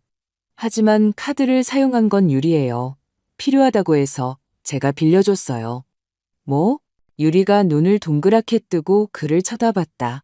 이제 와서 내 탓을 하겠다고? 새 가구를 사고 제주도 여행을 계획하고 옷에 600만 원을 쓴 건 당신이었잖아. 당신이 우리에게 돈이 있다고, 당신 어머니가 그 모든 걸 줬다고 말했으니까. 빌려줬다고 했지 선물했다고는 안 했어. 그들이 그렇게 싸우는 것을 보는 것은 만족스러워야 했지만 단지 슬픔만 느껴졌다. 그만. 나는 단호한 목소리로 말했다. 두 사람은 즉시 조용해졌다. 누가 돈을 썼는지는 중요하지 않아. 너희 둘 다 책임이 있고 그 돈은 마지막 1원까지 전부 갚아야 할 거야. 엄마, 저 이사 500만 원 없어요. 민준이가 절망적으로 말했다. 제 월급으로는 겨우. 그러면 이자를 붙여서 분할 상환해야 할 거야. 변호사님이 상환 계획을 세워주실 거야. 이자요? 유리가 히스테리한 웃음을 터뜨렸다. 자기 아들한테 이자를 받겠다고요? 내 돈을 훔친 사람에게 이자를 받을 거야. 네, 훔친 게 아니에요. 가족 돈이지. 내 퇴직금이었어. 목소리가 갈라지는 것을 느끼며 말했다. 40년 동안 화장실과 사무실을 청소하며 번 돈. 더 늙으면 의료비로 쓰려던 돈. 그런데 너희는 그걸 여행과 옷에 써버렸어. 유리가 대답하려고 입을 열었지만 말이 나오지 않았다. 한 가지 더 있습니다. 이 변호사님이 계속했다. 허락 없이 판매된 오래된 가구들입니다. 박 여사님에 따르면 70년이 넘은 가보였습니다. 얼마에 파셨습니까? 절대적인 침묵. 얼마에? 내가 되물었다. 민준이가 침을 삼켰다. 150만 원이요. 세상이 멈추는 것 같았다. 150만 원. 나는 속삭였다. 어머니의 가구를 팔았다고? 손으로 조각한 마호가니 작품들을. 0만 원 이상의 가치가 있는 가구들을. 150만 원에? 구매자가 너무 낡았고 복원이 필요하다고 했어요. 민준이가 중얼거렸다. 그건 골동품이었기 때문이야. 나는 의자에서 벌떡 일어나며 폭발했다. 그래서 그만큼 가치가 있었던 거라고. 그 가구들은 우리 어머니가 남겨주신 마지막 유산이었어.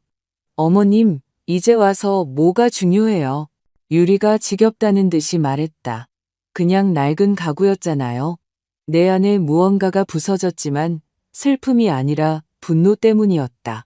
나는 유리에게 천천히 다가갔. 그녀는 겁에 질려 의자 뒤로 물러섰다. 그냥 낡은 가구라고? 나는 위험할 정도로 낮은 목소리로 말했다.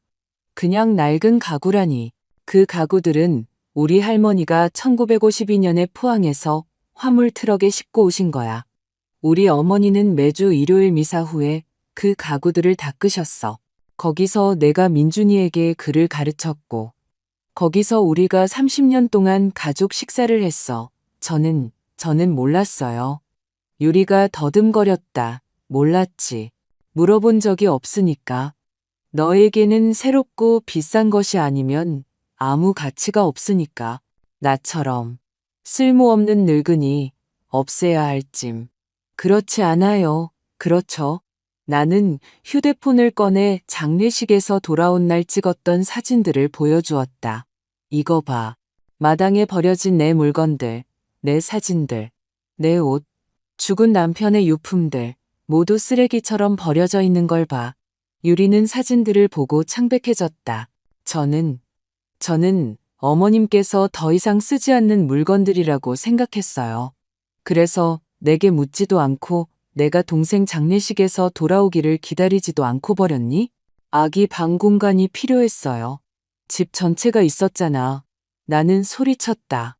방 4개짜리 2층 집이었어. 내 방이 왜 필요했니? 나를 모욕할 필요가 왜 있었어? 유리는 얼굴을 감싸고 울기 시작했지만 더 이상 마음이 움직이지 않았다. 너무 많은 것을 보았고 너무 많이 고통받았다. 변호사님. 나는 그를 향해 돌아서며 말했다. 그들이 내 집에서 나가길 바랍니다. 명도 소송을 시작하고 싶어요. 안 돼요. 민준이가 벌떡 일어나며 소리쳤다. 엄마, 제발요. 저희는 갈 곳이 없어요. 유리는 임신 중이에요. 나를 그렇게 대하기 전에 생각했어야지. 박 여사님, 변호사님이 끼어들었다. 법적으로 오늘 당장 명도 소송을 시작할 수 있습니다. 30일 안에 비워야 합니다. 그럼 저희는 길거리에 나앉게 돼요. 유리가 아기를 안고 흐느꼈다. 도대체 어떤 할머니가 그러세요? 그 말들이 주먹처럼 나를 강타했다. 내가 어떤 할머니였나? 모든 것을 잃었고 배신당했고 짓밟히는데 지친 할머니. 하지만 그때 나는 유리를 보았다. 정말로 그녀를 보았고 그녀의 눈에서 진정한 두려움을 보았다. 끔찍한 실수를 저지른 젊고 어리석은 여자였지만 임신 중이었고 내 손주를 세상에 데려올 여자였다.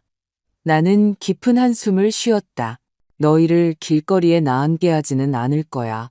나는 마침내 말했다. 하지만 이렇게 될 거야. 공식적인 임대차 계약서에 서명해.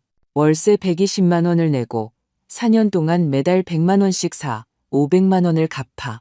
한 달이라도 밀리면 가차없이 내쫓을 거야. 월세 120만 원에 빚 100만 원. 그럼 매달 220만 원이잖아요. 민준이가 외쳤다. 저희는 감당할 수 없어요. 그러면 유리가 다른 사람들처럼 일해야겠지. 저는 임신했어요. 나는 민준이 임신 8개월까지 무릎 꿇고 바닥 청소하면서 일했어. 그러니 나한테 변명하지 마. 유리가 순수한 증오심으로 나를 쳐다봤다. 후회하게 될 거야. 그녀가 쉿소리를 냈다. 내 손주 태어나면 보지도 못할 줄 알아. 접근도 못하게 할 거야. 혼자 쓸쓸하게 늙어 죽을 거야. 그녀의 말은 아팠다. 하지만 더 이상 나를 통제하지 못할 것이었다. 그게 내 십자가라면 내가 지고 가지. 나는 대답했다. 하지만 내 집에서 노예처럼 살지는 않을 거야. 다시는. 이 변호사님은 그 자리에서 서류를 준비했다. 민준이는 떨리는 손으로 서명했다. 유리는 처음에는 서명을 거부했지만 민준이가 강요했다. 우리가 사무실을 나왔을 때 그들은 한마디 말도 없이 차를 타고 떠났다. 나는 보도에 서 있었다. 아침에 신선한 공기를 마시며 나는 이겼지만 승리감을 느끼지 못했다. 공허하고 망가진 기분이었다. 왜냐하면 나는 내 집을 되찾았지만 내 아들을 잃었고 언젠가 나 자신을 용서할 수 있을지 몰랐기 때문이다. 하지만 이야기는 거기서 끝나지 않았. 3일 후 모든 것을 다시 바꾸는 일이 일어났고 이번에는 상상했던 것보다 더 끔찍했다. 계약서에 서명한 지 3일 후 나는 창고에서 비정상적인 가슴 통증으로 잠에서 깼다. 슬픔이 아니었다. 물리적이고 현실적이며 무서운 것이었다. 누군가 내 심장을 손으로 쥐어짜는 듯한 압박감이었다. 침대에서 일어나려고 했지만 다리에 힘이 들어가지 않았다. 숨이 폐까지 닿지 않았다. 방이 돌기 시작했다. 도와주세요. 나는 속삭였지만 목소리가 거의 나오지 않았다. 누군가 듣도록 벽을 치려고 했다. 한 번, 두 번, 세 번째에 팔이 힘없이 떨어졌다. 모든 것이 까맣게 변했다. 나는 병원 침대에서 깨어났다. 형광등 불빛이 눈을 아프게 했다. 내 옆 기계에서 계속 삐 소리가 났다. 팔에 꽂힌 주사바늘이 수액 주머니에 연결되어 있었다. 깨어나셨네요. 여자의 목소리가 들렸다. 간호사가 다가와 혈압과 맥박을 재며 나를 확인했다. 기분은 어떠세요, 박 여사님? 무슨 일이었죠? 나는 쉰 목소리로 간신히 말했다.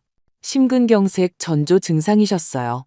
이웃분이 의식을 잃은 여사님을 발견하고 구급차를 불렀어요. 살아계신 게 정말 다행이에요. 이 여사님, 나의 수호천사. 여기에 얼마나 있었나요? 8시간이요. 가족분들께는 연락드렸어요. 두 자녀분이 밖에 와 계세요. 1시간 전에 목포와 대구에서 도착하셨어요. 두 자녀, 민준이는요? 내가 물었다. 간호사는 잠시 망설였다. 아드님 민준 씨에게는 7시간 전에 연락이 갔습니다. 오지 않았어요. 그 말들은 심근경색 전조 증상보다 더 아팠다. 병원에서 20분 거리에 사는 내 아들은 오지 않았다. 하지만 수백 킬로미터 떨어진 곳에 사는 내 다른 자식들, 민지와 민호는 모든 것을 제쳐두고 달려왔다. 보고 싶어요. 내가 말했다. 네, 잠시만요. 의사 선생님께서 감정적인 격동을 피해야 한다고 하셨어요. 간호사가 나갔고 몇 초 후 그들이 허리케인처럼 들어왔다. 둘째 딸 민지, 38세, 변호사. 항상 그렇게 진지하고 체계적이었지만 지금은 눈이 울어서 붉고 부어 있었다. 막내 아들 민호, 35세, 민준이처럼 엔지니어지만 마음은 완전히 달랐다. 머리는 헝클어지고 셔츠 단추는 잘못 채워져 마치 허둥지둥 옷을 입은 것 같았다. 엄마, 민지가 나에게 달려와 내가 유리인 것처럼 조심스럽게 안았다. 하느님 감사합니다. 저희는 엄마를 잃는 줄 알았어요. 민호는 내 남은 손을 잡고 꽉 쥐었다. 무슨 일이에요, 엄마? 이 여사님이 울면서 전화해서 엄마가 바닥에 쓰러져 있었다고 하셨어요. 왜 아프다고 연락 안 하셨어요? 걱정시키고 싶지 않았어. 나는 속삭였다. 걱정이요? 민지는 분노로 눈물을 닦았다. 거의 돌아가실 뻔했어요. 엄마, 의사 선생님이 이 여사님이 그때 엄마를 발견한 게 기적이라고 하셨어요.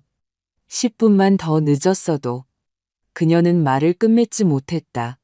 그럴 필요도 없었다. 하지만 이해가 안 돼요. 민호가 침대 가장자리에 앉으며 말했다. 의사 선생님이 극심한 스트레스 때문이라고 하셨어요. 무슨 일이에요? 왜 그렇게 스트레스를 받으셨어요? 나는 그 둘을 보았다. 내 자식들.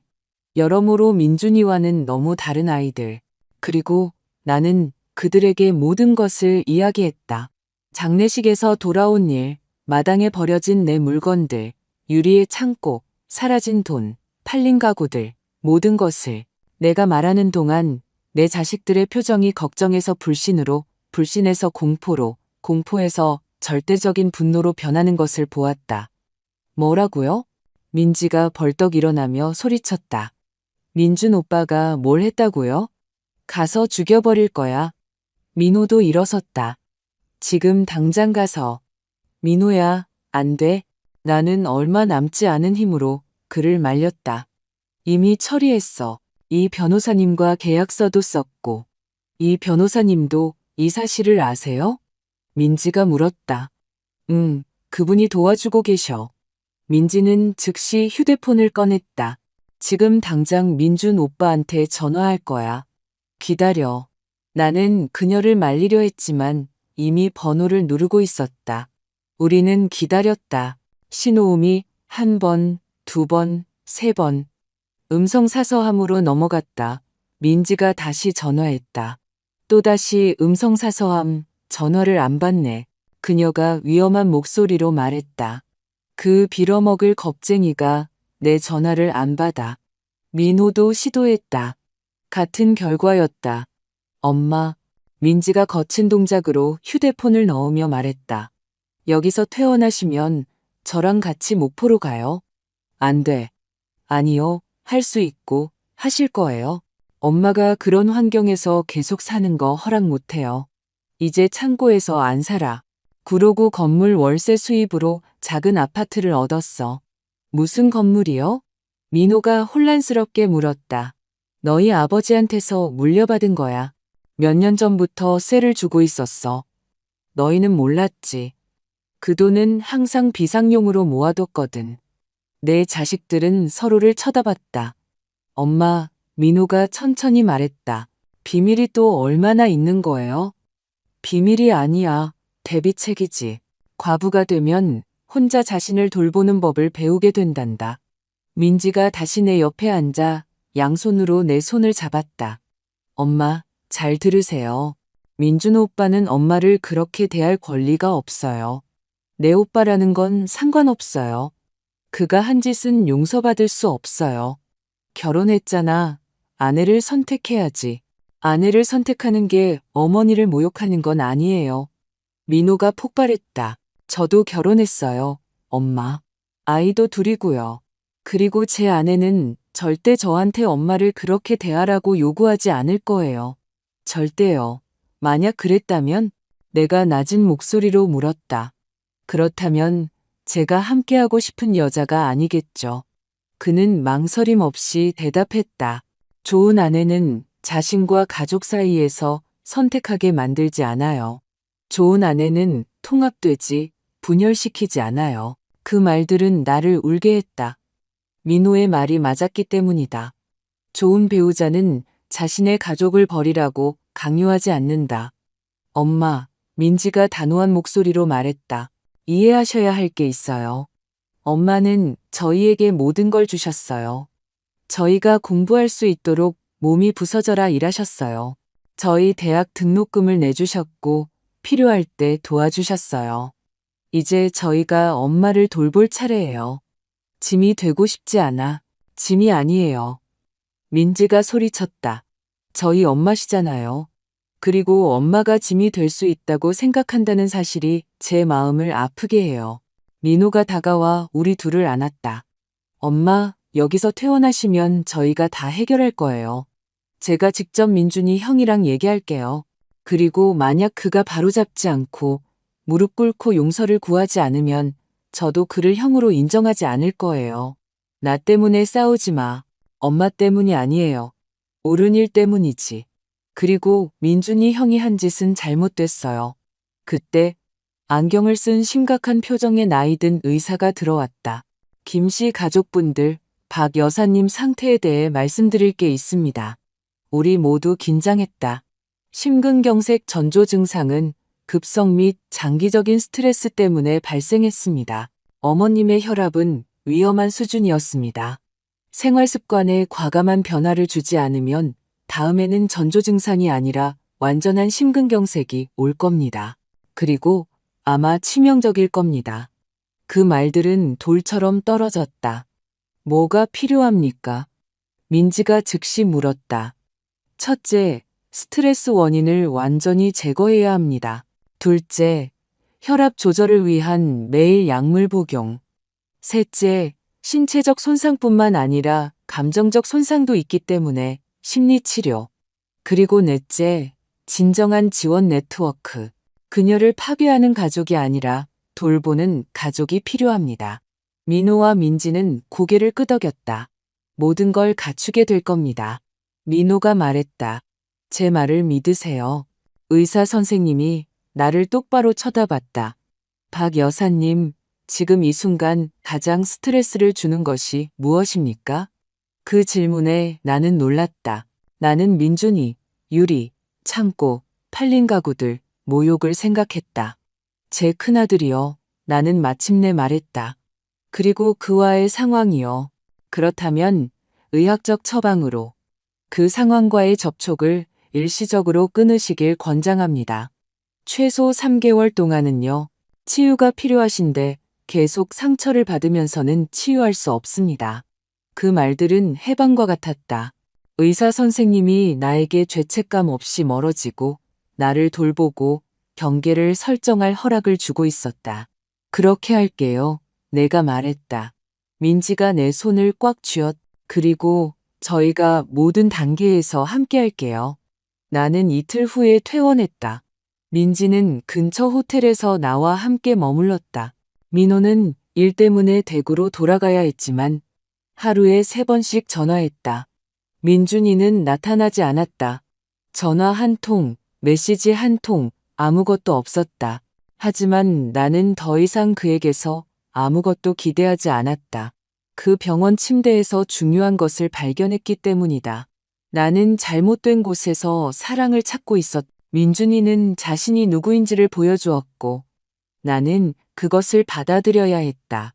하지만 민지와 민호, 그들은 내가 혼자가 아니라는 것을, 아직 가족이 있다는 것을, 진짜 가족이 있다는 것을 보여주었다. 일주일 후 나는 월세 수입으로 얻은 작은 아파트에 앉아 있었다. 소박한 곳이었다. 방 하나, 작은 부엌, 욕실 하나. 하지만 내 것이었고 깨끗하고 정돈되어 있으며 평화로웠다. 민지가 꾸미는 것을 도와주었다. 화분을 사고 새 커튼을 달고 책을 읽을 편안한 흔들의자를 샀다. 그리고 몇 달 만에 처음으로 집에 있는 것 같았다. 창가 옆 작은 테이블에서 커피를 마시고 있을 때 휴대폰이 울렸다. 모르는 번호였다. 받기 전에 망설였다. 여보세요, 박 여사님, 이 변호사입니다. 변호사님, 안녕하세요. 소식이 있습니다. 민준 씨가 방금 첫 번째 금액 220만 원을 입금했습니다. 월세 120만 원과 빚 100만 원입니다. 나는 그 정보를 처리하며 침묵했다. 정말요? 네. 그리고 한 가지 더 있습니다. 며느님 유리 씨가 백화점 향수 판매원으로 취직했습니다. 나는 작은 미소를 참을 수 없었. 평생 하루도 일해본 적 없는 유리가 이제 향수를 팔고 있다니. 인생은 이상한 방식으로 교훈을 가르친다. 알려주셔서 감사합니다, 변호사님. 다른 일은 없으신가요? 박 여사님? 민준 씨가 사무실에 전화해서 여사님을 찾았습니다. 여사님과 얘기해야 한다고 합니다. 아직 준비가 안 됐어요. 나는 즉시 말했다. 알겠습니다. 그냥 아시라고요. 나는 전화를 끊고 창밖을 내다봤다. 밖에서는 삶이 계속되고 있었다. 사람들이 걷고 아이들이 놀고 노점상들이 물건을 외치고 있었다. 그리고 나는 거기에 있었다. 살아 숨쉬고 치유되고 있었다. 많은 것을 잃었지만 귀중한 것도 얻었다. 내 존엄성을 되찾았고 다시는 누구도 그것을 빼앗지 못할 것이었다. 하지만 민준이는 그렇게 쉽게 포기하지 않을 것이었고 그가 다음에 한 일은 내 인생에서 가장 어려운 결정을 내리게 만들었다. 병원에서 퇴원한 지 2주 후 작은 발코니에서 화분에 물을 주고 있을 때 문을 두드리는 소리가 들렸다. 강하고 절박하고 끈질긴 소리. 엄마, 엄마, 제발요. 거기 계신 거 알아요. 민준이었다.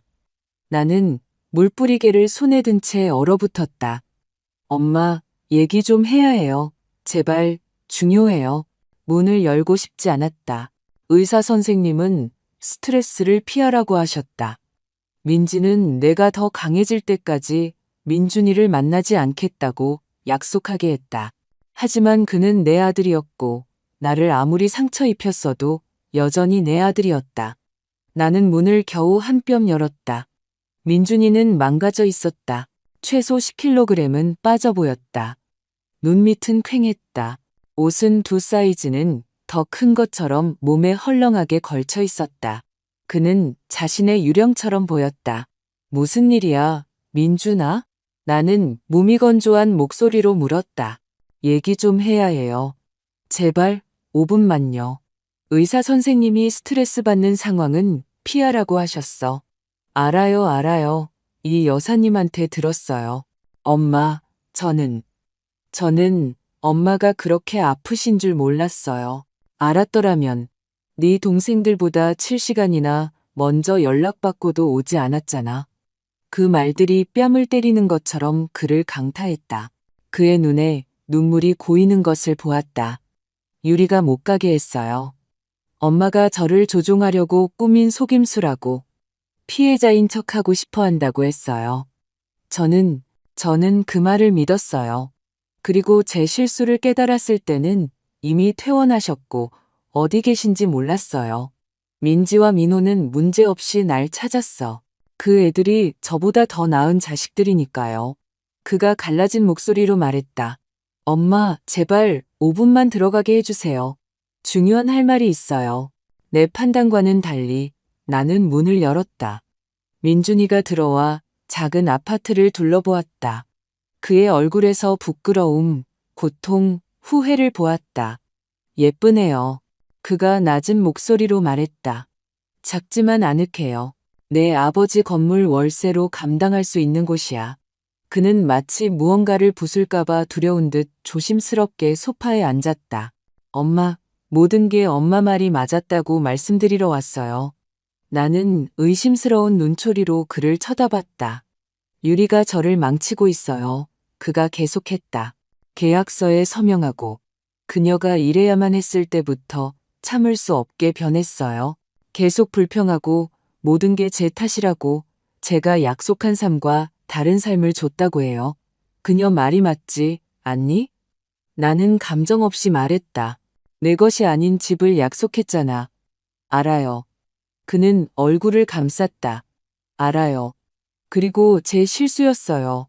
엄청난 실수. 하지만 엄마, 저는 덫에 걸렸어요. 아기가 생길 건데 지금 이혼할 수는 없어요. 그 말 하러 온 거니? 내 결혼 문제로 올라온 거야? 아니요, 왔어요. 그는 심호흡을 했다. 필요하다면 무릎 꿇고 모든 것에 대해 용서를 구하러 왔어요. 물건을 버린 것, 창고, 돈, 할머니 가구, 얼굴에 문을 닫은 것, 병원에 가지 않은 것, 세상에서 최악의 아들이었던 것 모두요. 눈물이 그의 뺨을 타고 흘러내렸다. 그리고 나는 아무것도 느끼지 못했다. 그것이 가장 무서웠다. 내 아들이 내 앞에서 울고 있는데 그를 위로하고 싶은 충동이 들지 않았다. 민준아, 나는 천천히 말했다. 유리는 네가 여기 온 거 아니? 그는 고개를 저었다. 그녀가 일하는 동안 몰래 빠져나왔어요. 알면 난리가 날 거예요. 왜? 왜냐하면 그녀는 아직도 엄마한테 화가 나 있거든요. 엄마가 우리 인생을 망쳤다고, 우리에게서 모든 걸 빼앗았다고 해요. 나는 쓴웃음을 터뜨렸다. 나는 아무것도 빼앗지 않았어. 경계를 설정했을 뿐이야. 차이가 있지. 알아요, 알아요, 엄마. 하지만 그녀는 그렇게 보지 않아요. 너는 어떻게 보니? 민준이가 나를 향해 시선을 들었다. 저를 존중하지도 않고 소리 지르고 모든 것을 제 탓으로 돌리고 그녀가 하라는 대로 하지 않으면 아들을 빼앗겠다고 위협하는 여자 때문에 제 어머니를 잃었다고 봐요. 그럼 이혼해. 나는 간단하게 말했다. 안 돼요. 아기가 생길 건데. 민준아, 나는 내 아버지 돌아가셨을 때 민호 임신 7개월이었어. 혼자서 계속 나아가야만 했어. 일할 수 있다면 유리와 함께하든 안 하든 내 아들을 부양할 수 있어. 하지만은 없어. 그녀와 함께 있으면서 결과를 받아들이거나 헤어져서 새로운 삶을 시작하거나.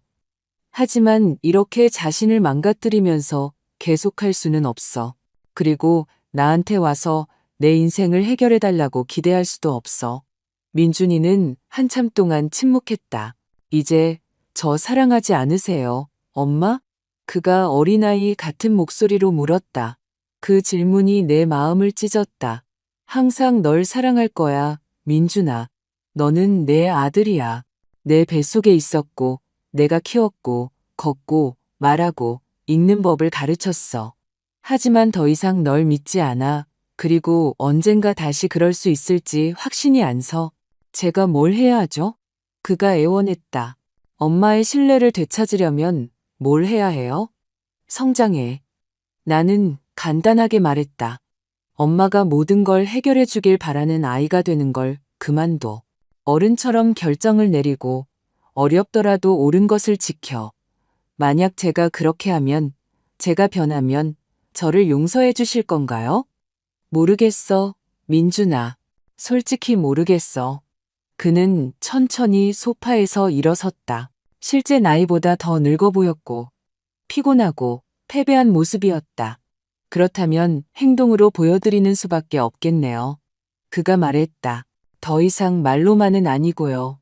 그는 문 쪽으로 걸어갔다. 나가기 전에 마지막으로 한 번 돌아섰다. 아기 태어나면 보러 오실 건가요? 그 질문에 나는 불시에 당했다. 네가 진심으로 초대하고 나를 존중으로 대하고 유리가 드라마 없이 내 존재를 받아들인다면 그때는 갈게. 감사합니다, 엄마. 그리고 그는 떠났다. 나는 아파트 한가운데 서서 떨고 있었다. 민지의 말이 맞았다. 그를 만나는 것은 스트레스였지만 필요한 일이기도 했다. 민준이는 진실을 들어야 했고 나는 그에게 말해야 했다. 그날 밤 잠을 이룰 수 없었다. 대화, 민준이의 말, 그의 망가진 얼굴을 계속 되새겼다. 내가 너무 가혹했나? 너무 차가웠나? 아니면 단지 내 마음을 더 이상의 상처로부터 보호하고 있었던 걸까? 새벽 2시 내 휴대폰이 울렸다. 민지였다. 엄마, 깨어 계세요? 딸아, 무슨 일이니? 방금 유리 엄마라는 여자한테서 아주 이상한 전화를 받았어요. 피가 얼어붙는 것 같았다. 최 여사? 뭘 원한대? 엄마를 만나고 싶대요. 급하고 유리와 민준 오빠에 대해 엄마가 알아야 할 정보가 있대요. 정보? 무슨 정보? 전화로는 말해주지 않았어요. 그냥 심각하고 모든 것을 바꿀 수 있는 거라고만 했어요. 내 마음이 돌기 시작했다. 그 끔찍한 저녁 식사에서 나를 그렇게 대했던 유리의 어머니가 왜 나와 이야기하고 싶어 할까? 너는 어떻게 생각해? 나는 민지에게 물어 들어봐야 한다고 생각해요. 하지만 혼자는 안 돼요. 제가 같이 갈게요. 목포에서 올 수 있니? 이미 출발했어요. 이 시간 전에 나왔어요. 내일 오후에 도착해요. 내 딸은 항상 나를 보호해 주었다. 고마워, 민지야. 그게 우리가 할 일이죠. 엄마. 아무도 다시는 엄마를 상처 입히지 못하게 할 거예요. 제가 숨 쉬는 한은요. 다음 날, 민지와 나는 시내의 한 카페에서 최 여사를 만났다. 그녀는 정시에 도착했지만 내가 알던 것만 하고 우아한 여자와는 달라 보였다. 머리는 정돈되지 않았고 눈밑은 퀭했다. 가방을 든 손이 떨리고 있었다. 와주셔서 감사합니다. 그녀가 갈라진 목소리로 말했다. 무슨 일이시죠, 최 여사님? 민지가 전문적이고 차가운 톤으로 물었다. 최 여사는 가방에서 봉투를 꺼내 테이블 위에 올려놓았다. 제 딸에 대한 진실, 그녀가 정말 어떤 사람인지 아셔야 합니다. 나는 떨리는 손으로 봉투를 열었다. 안에는 서류들, 많은 서류들이 있었다. 은행 계좌 명세서, 사진, 인쇄된 메시지들. 그리고 거기서 본 것은 나를 숨막히게 했다. 왜냐하면 유리는 단지 조종적이고 변덕스러운 여자가 아니었다. 훨씬 더 나쁜 무언가였다. 그리고 내가 곧 발견하게 될 것은 모든 것을, 절대적으로 모든 것을 바꿀 것이었다. 그날 오후 최 여사가 나에게 밝힌 것은 너무나 충격적이어서 믿을 수가 없었다. 그리고 민준이가 알게 되면 그의 세상은 완전히 무너져 내릴 것이었다. 나는 서류를 검토하며 손을 떨었다. 내가 모르는 신용카드 명세서들 모두 유리 이름으로 되어 있었고 모두 엄청난 빚을 지고 있었다. 300만 원. 나는 입이 마르는 것을 느끼며 큰 소리로 읽었다. 신용카드로요? 어떻게 가능하죠? 최 여사의 눈은 붉었다. 마지막으로 봤을 때보다 몇 년은 더 늙어 보였다. 제 딸은 쇼핑 중독이에요. 강박적인 구매자죠. 20대부터 그랬어요. 남편과 제가 5번이나 빚을 갚아줬어요. 5번, 그리고 항상 다시 빠져들어요. 민지는 서류를 들고 변호사의 눈으로 검토했다. 이 카드들은 3년 전에 발급되었네요. 민준 오빠와 결혼하기 훨씬 전에요. 맞아요. 최 여사가 고개를 끄덕였다. 유리는 데이팅 앱에서 민준이를 만났어요. 그가 집이 있다는 걸 알았을 때, 완벽한 기회를 본 거죠. 잠깐만요. 나는 메스꺼움을 느끼며 그녀의 말을 끊었다. 제 며느리가 제 아들과 돈 때문에 결혼했다는 말씀이세요? 그뿐만이 아니에요. 제 딸은 임신에 대해 거짓말을 했어요. 세상이 멈췄다. 뭐라고요? 나는 속삭였다. 최 여사는 봉투에서 더 많은 서류를 꺼냈다. 의료 기록, 처방전, 인쇄된 문자 메시지들. 유리는 아이를 가질 수 없어요. 18살 때부터 자궁에 문제가 있었어요. 그때부터 알고 있었어요. 의사들은 분명히 말했어요. 자연 임신은 불가능하다고. 민지와 나는 공포에 질려 서로를 쳐다봤다. 하지만 그녀는 임신했어요. 저녁 식사 때 봤어요. 의사 얘기도 했고 스트레스 받으면 안 된다고. 거짓말하고 있어요. 최 여사가 갈라진 목소리로 말했다. 임신 안 했어요. 한 적도 없고요. 이 메시지들을 보세요. 그녀는 자신의 휴대폰을 건넸다. 그녀와 유리 사이의 카카오톡 대화였다. 유리, 민준 씨한테 임신했다고 말했어. 엄청 좋아하네. 최 여사. 유리야, 이러면 안 돼. 거짓말인 거 알면 어쩌려고. 유리, 모를 거야. 몇 달 뒤에 유산했다고 할 거야. 그때쯤이면 집에 잘 정착해 있을 거고. 최 여사, 이건 잘못됐어. 아주 잘못됐다고. 유리, 엄마는 날 절대 지지해주지 않지. 항상 비판만 하고. 그래서 내가 이 지경인 거야. 이 집이 필요해. 엄마. 빚에서 벗어나야 해. 아니면 소송당할 거야. 숨이 막히는 것 같았다. 민준이는 이 사실을 전혀 몰라요? 전혀요. 유리는 거짓말을 아주 잘해요. 항상 그랬어요. 인부복을 사고 임신 증상을 인터넷에서 찾아보며 메스꺼운 척해요. 심지어 인터넷에서 양성 임신 테스트기를 사서 사진을 보여주기까지 했어요. 왜 저에게 이 사실을 말씀하시는 거죠? 내가 물었다. 당신은 그녀의 어머니잖아요. 왜 자기 딸을 배신하는 거죠? 최 여사는 얼굴을 감싸고 울기 시작했다. 더 이상은 못하겠어요. 그녀가 인생을 망치는 걸 더 이상 지켜볼 수 없어요. 민준이 전에 3명의 남자를 사기쳤어요. 항상 같은 이야기였어요. 사랑에 빠지게 하고, 임신을 꾸며내고, 돈을 빼내고, 더 이상 거짓말을 유지할 수 없게 되면 사라져요. 맙소사. 나는 속삭였다. 하지만 이번에는 달랐어요. 집이 있는 사람을 찾았고 머물기로 결심했죠. 그리고 당신이 장애물로 나타나자, 끔찍한 짓을 하는 걸 봤어요. 당신 물건을 버리고 가구를 팔고 당신을 모욕하는 걸요. 그리고 아무 말도 안 하셨고요. 민지가 딱딱한 목소리로 물었다. 무서웠어요. 최 여사가 소리쳤다. 제 딸은 위험할 수 있어요. 조종하고 거짓말하고 위협해요. 만약 제가 민준이에게 뭔가 말하면 자기 인생에서 저를 끊어버리겠다고 했어요. 그리고 제 유일한 딸, 제 유일한 아기란 말이에요. 하지만 더 이상 아기가 아니잖아요. 나는 단호한 목소리로 말했다. 사기를 저지르고 있는 성인 여자고 당신은 침묵함으로써 공범이 되는 거예요. 최 여사는 눈물 사이로 고개를 끄덕였다. 알아요. 그래서 여기 온 거예요. 어제 유리가 와서 돈을 더 달라고 했어요. 500만 원을요. 민준이를 계속 속이기 위해 가짜 임신 검사를 받아야 한다고요. 그리고 저는 더 이상 이걸 계속할 수 없어요. 안 돼요. 민지는 모든 서류를 들고 조심스럽게 보관했다. 이 모든 것에 공증된 사본이 필요할 겁니다. 그리고 필요하다면 증언할 의향이 있으셔야 합니다. 뭐든지요, 최 여사가 말했다. 제 딸이 더 많은 인생을 망치기 전에 이게 끝나기만 바랄 뿐이에요. 남편분은 이 모든 일에 대해 어떻게 생각하세요? 내가 물었다. 남편은 아무것도 몰라요. 그는 유리가 드디어 정신 차렸다고 믿어요. 이 사실을 알게 되면 어떻게 될지 모르겠어요. 그는 딸을 너무 자랑스러워해요. 알게 되셔야 할 겁니다. 민지가 말했다. 이건 심각하니까요.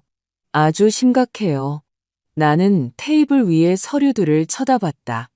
내 아들, 내 불쌍한 민준이 그를 사랑한 적 없고 단지 기회로만 본 여자에게 속고 조종당하고 망가졌다. 말해야겠어. 내가 말했다. 민준이는 진실을 알아야 해. 확실하세요, 엄마? 민지가 물었다. 이건 그를 망가뜨릴 거예요. 이미 망가졌어. 하지만 적어도 진실을 알면 거짓이 아닌 실제 기반 위에서 다시 시작할 수 있잖아. 최 여사가 내 손을 잡았다. 감사합니다. 저보다 더 어머니답게 아들이 당신을 보호하지 않았을 때도 아들을 보호해 주셔서 감사합니다. 그녀의 말은 아팠다. 사실이었기 때문이다. 나는 모든 것에도 불구하고 여전히 어머니였다. 그날 오후 나는 민준이의 번호를 눌렀다. 2번째 벨소리에 그가 받았다. 엄마, 민준아, 지금 내 아파트로 와. 급해. 괜찮으세요? 무슨 일 있어요? 나는 괜찮아. 하지만 얘기해야 해. 유리도 데리고 와. 유리요? 하지만 엄마, 민준아, 나는 단호한 목소리로 말했다. 1시간 안에 둘 다 오거나 아니면 내가 그쪽으로 갈게. 그리고 믿어. 이 대화는 내 집에서 하고 싶지 않을 거야. 알았어요. 갈게요. 나는 전화를 끊고 민지를 쳐다봤다. 준비됐어요? 그녀가 물었다. 아니, 하지만 해야 해. 40분 후 문을 두드리는 소리가 났다. 열었다. 민준이가 거기에 있었다. 긴장한 채 셔츠깃을 잡아당기고 있었다. 그 옆에는 꽉 끼는 인부복에 불만 가득한 얼굴을 한유리가 있었다. 이게 중요한 일이었으면 좋겠네요, 어머님. 유리가 지루한 톤으로 말했다. 직장에서 허락받아야 했거든요. 들어와. 나는 간단하게 말했다. 그들이 들어와 소파에 앉았다. 민지는 손에 폴더를 들고 내 옆에 서 있었다. 무슨 일이에요? 민준이가 물었다. 왜 민지가 여기 있어요? 내가 너에게 할 말은 아주 심각하고 가족의 지지가 필요하기 때문이야. 유리의 얼굴이 지루함에서 경계심으로 변하는 것을 보았다. 심각하다고? 그녀가 날카로운 목소리로 물었다. 무슨 말 하는 거야? 거짓말에 대해 말하는 거야? 나는 그녀를 똑바로 쳐다보며 말했다. 사기, 조종에 대해서 무슨 소리 하는지. 내 어머니가 나를 찾아오셨어. 나는 그녀의 말을 끊었다. 그리고 모든 걸 말씀해 주셨어. 유리의 얼굴에서 핏기가 가시는 것을 보았다. 우리 엄마가? 뭐라고 하셨는데요? 민지가 폴더를 열고 서류를 꺼내기 시작했다. 네가 임신하지 않았다고, 한 번도 그런 적 없다고, 아이를 가질 수 없는 의학적 문제가 있다고, 그리고 집을 차지하기 위해 민준 오빠에게 거짓말을 했다고 하셨어. 침묵은 귀가 먹먹할 정도였다. 민준이가 천천히 소파에서 일어섰다. 뭐? 그의 목소리가 속삭임처럼 나왔다. 뭐라고 했어? 거짓말이야. 유리가 소리쳤다. 우리 엄마는 미쳤어. 내가 행복한 게 질투나서 꾸며낸 이야기야. 여기 의료 기록이야. 민지가 그것들을 보여주며 말했다. 내 이름이 적힌 증명서, 진단명, 쌍각자궁과 심한 유착, 자연 임신 불가능. 그건 옛날 거야. 몇 년 전 거라고. 지금은 나아졌어. 날짜는 6개월 전이야. 민지가 차갑게 말했다. 민준 오빠와 이미 결혼했을 때. 그리고 여기 네가 임신에 대해 거짓말하고 있다고 인정하는 엄마와의 대화 내용이야. 그녀는 메시지가 담긴 휴대폰을 보여주었다. 민준이는 떨리는 손으로 그것을 받았다. 한 번, 두 번, 세 번 읽었다. 그리고 머리를 감싸준 채 소파에 주저앉았다. 아니, 그럴 리 없어. 민준이가 속삭였다. 자기야, 내 말 들어봐. 유리가 그의 앞에 무릎을 꿇었다. 나 임신했어. 맹세해. 그 서류들은 가짜야. 네, 엄마가 우리를 갈라놓으려고 꾸며낸 거야. 그럼 내 어머니는 왜 나한테 이 정보를 주셨을까? 내가 물었다. 나를 미워하니까. 항상 나를 미워했으니까. 유리야, 민준이가 죽은 목소리로 고개를 들며 말했다. 진짜 의사의 최근 임신검사 결과 보여줘. 내 이름이 적힌 걸로. 유리가 입을 열었다가 닫았다가 다시 열었다. 나 집에 있어. 거짓말. 민지가 말했다. 내 어머니는 네가 인터넷에서 양성임신 테스트기를 샀다고도 하셨어. 처음부터 모든 게 연극이었다고. 아니, 나 임신했어. 정말이야. 그럼 지금 당장 병원에 가자. 민준이가 일어나며 말했다.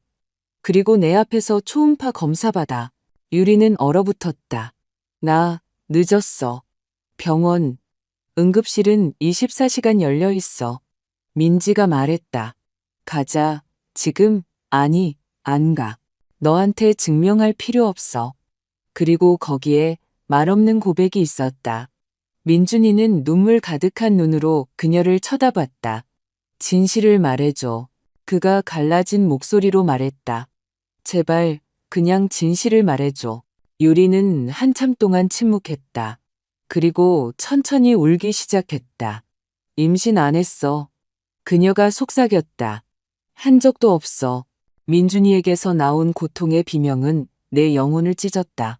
그는 머리를 감싸고 머리카락을 쥐어뜯으며 우리의 갇힌 동물처럼 원을 그리며 걸었다. 왜? 그가 소리쳤다. 왜 나한테 이런 짓을 한 거야? 집이 필요했어. 빚이 있었고 절박했거든.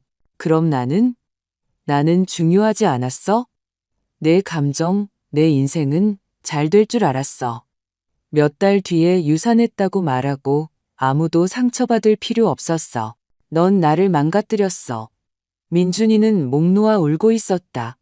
내 어머니를 버렸고 그녀를 모욕하게 내버려뒀고 내 모든 돈을 썼어.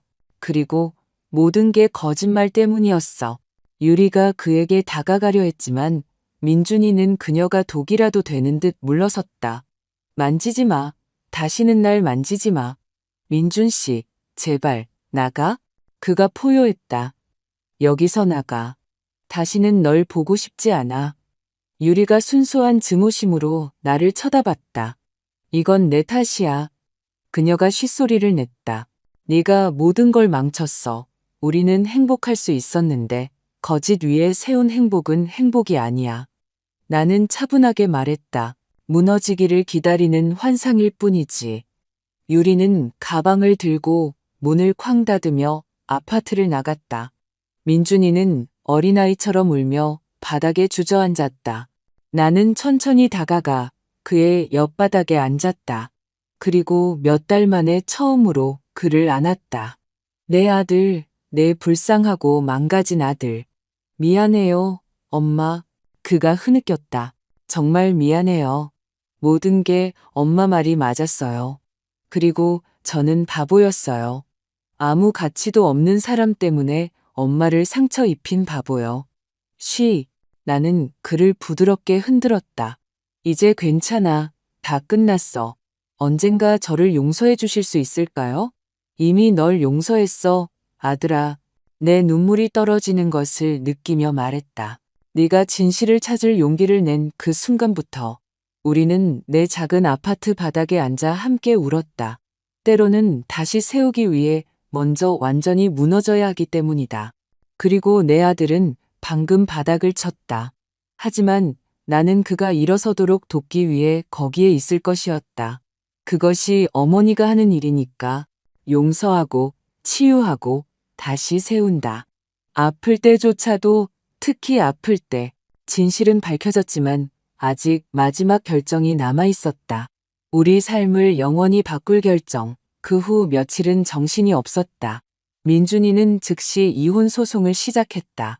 우리가 가진 증거들, 가짜 임신 사기, 숨겨진 빚, 조작을 고백하는 메시지들로 인해 변호사는 빠르고 결정적으로 끝날 것이라고 말했다. 유리는 싸우려 했고 경제적 보상을 요구했으며 정신적 피해로 소송하겠다고 위협했다. 심지어 민준이가 자신을 학대했다고 꾸며내기도 했다. 하지만 모든 거짓말은 증거 앞에서 무너졌다. 최 여사는 약속을 지키고 자신의 딸에게 불리한 증언을 했다. 법정에서 울면서 진실을 말하는 그녀를 보는 것은 가슴 아팠다. 최 사장은 모든 것을 알게 된 후 신경쇠약을 앓았다. 병원에서 3일을 보냈다. 퇴원 후 그는 유리에게 다시는 집에 오지 말라고 금지했다. 유리는 집도 남편도 가족도 없이 혼자가 되었다. 내 마음 한구석에서는 동정심이 일었지만 모욕당하고 파괴되었던 다른 한편에서는 이것이 복수가 아닌 정의라는 것을 알았다. 정의, 그녀의 행동에 따른 자연스러운 결과였다. 이혼 후 2개월, 민준이와 나는 내 아파트에 앉아 커피를 마시고 있었다. 그는 직장 근처의 작은 원룸으로 이사했다. 여전히 더 말랐지만 그의 눈에는 몇 년 동안 보지 못했던 명료함이 있었다. 엄마, 그가 커피에 설탕을 저으며 말했다. 모든 것에 대해 우리가 어떻게 여기까지 왔는지에 대해 많이 생각했어요. 그리고 내가 물었다. 그리고 깨달은 게 있어요. 저는 유리를 사랑해서 결혼한 게 아니었어요. 두려워서 결혼했어요. 무엇이 두려웠는데? 혼자 남는 것, 충분하지 않은 것. 아버지가 돌아가셨을 때 저는 겨우 15살이었고 엄마가 우리를 키우기 위해 몸이 부서져라 일하는 걸 봤어요. 항상 그럴 가치가 있었다는 걸, 엄마의 희생이 헛되지 않았다는 걸 보여드리고 싶었어요. 그의 목소리가 갈라졌다. 그래서 유리가 나타났을 때, 예쁘고 자신감 있고 저에게 관심이 있었을 때 완벽한 가정을 꾸릴 기회라고 생각했어요. 제가 해냈다는 걸 보여드릴 기회라고요. 민준아. 하지만 저는 모든 걸 망쳤어요. 그가 계속했다. 엄마를 보호하는 대신 상처를 입혔어요. 엄마의 희생을 존중하는 대신 짓밟았어요. 저를 사랑하지도 않았던 사람에게 잘 보이려고 엄마가 가르쳐 주신 모든 것을 배신했어요. 눈물이 그의 뺨을 타고 흘렀다. 어떻게 저를 용서하실 수 있어요? 제가 한 짓을 보고 어떻게 저를 쳐다볼 수라도 있으세요? 나는 의자에서 일어나 그의 옆에 앉았다. 그가 어렸을 때 악몽을 꿀 때처럼 그의 얼굴을 양손으로 감쌌다. 민준아, 잘 들어. 누구나 실수를 해. 누구나. 중요한 건 실수가 아니라 실수를 한 후에 어떻게 하느냐야. 하지만 너는 네 실수를 인정했고 용서를 구했고 해로운 관계를 끝냈고 네 인생을 다시 세우고 있어. 그건 실수하지 않는 것보다 더 큰 용기가 필요해. 정말 저를 용서하세요? 이미 말했잖아. 네가 진실을 찾을 용기를 낸 그 순간부터 널 용서했어. 우리는 꽉 껴안았다.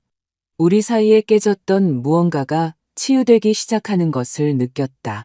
완전히 낫지는 않았다. 아직 흉터가 있었고 여전히 아팠다. 하지만 치유되고 있었다. 그리고 지금으로서는 그것으로 충분했다. 3개월 후 내 전화가 울렸다. 모르는 여보세요. 박 여사님, 이 변호사입니다. 변호사님, 무슨 일이세요? 소식이 있습니다. 유리 씨가 오늘 아침에 체포되었습니다. 가슴이 철렁 내려앉았다. 체포요? 왜요? 사기죄입니다. 민준 씨와 이혼한 후에 다른 남자, 경기도의 한 사업가에게 같은 수법을 시도했던 것 같습니다. 임신했다고 말하고 그의 계좌에서 돈을 인출하고 그의 소지품 일부를 팔았어요. 맙소사. 하지만 이 남자는 더 똑똑했습니다.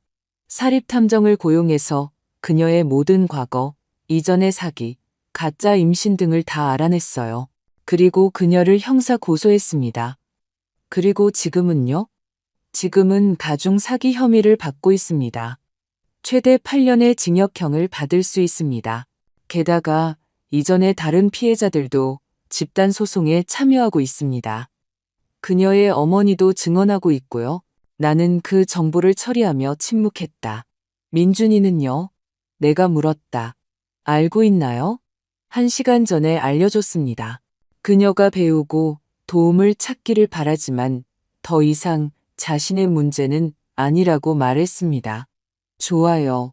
내가 말했다. 성숙한 태도네요. 한 가지 더 있습니다. 박 여사님. 민준 씨는 모든 지불금을 이행했습니다.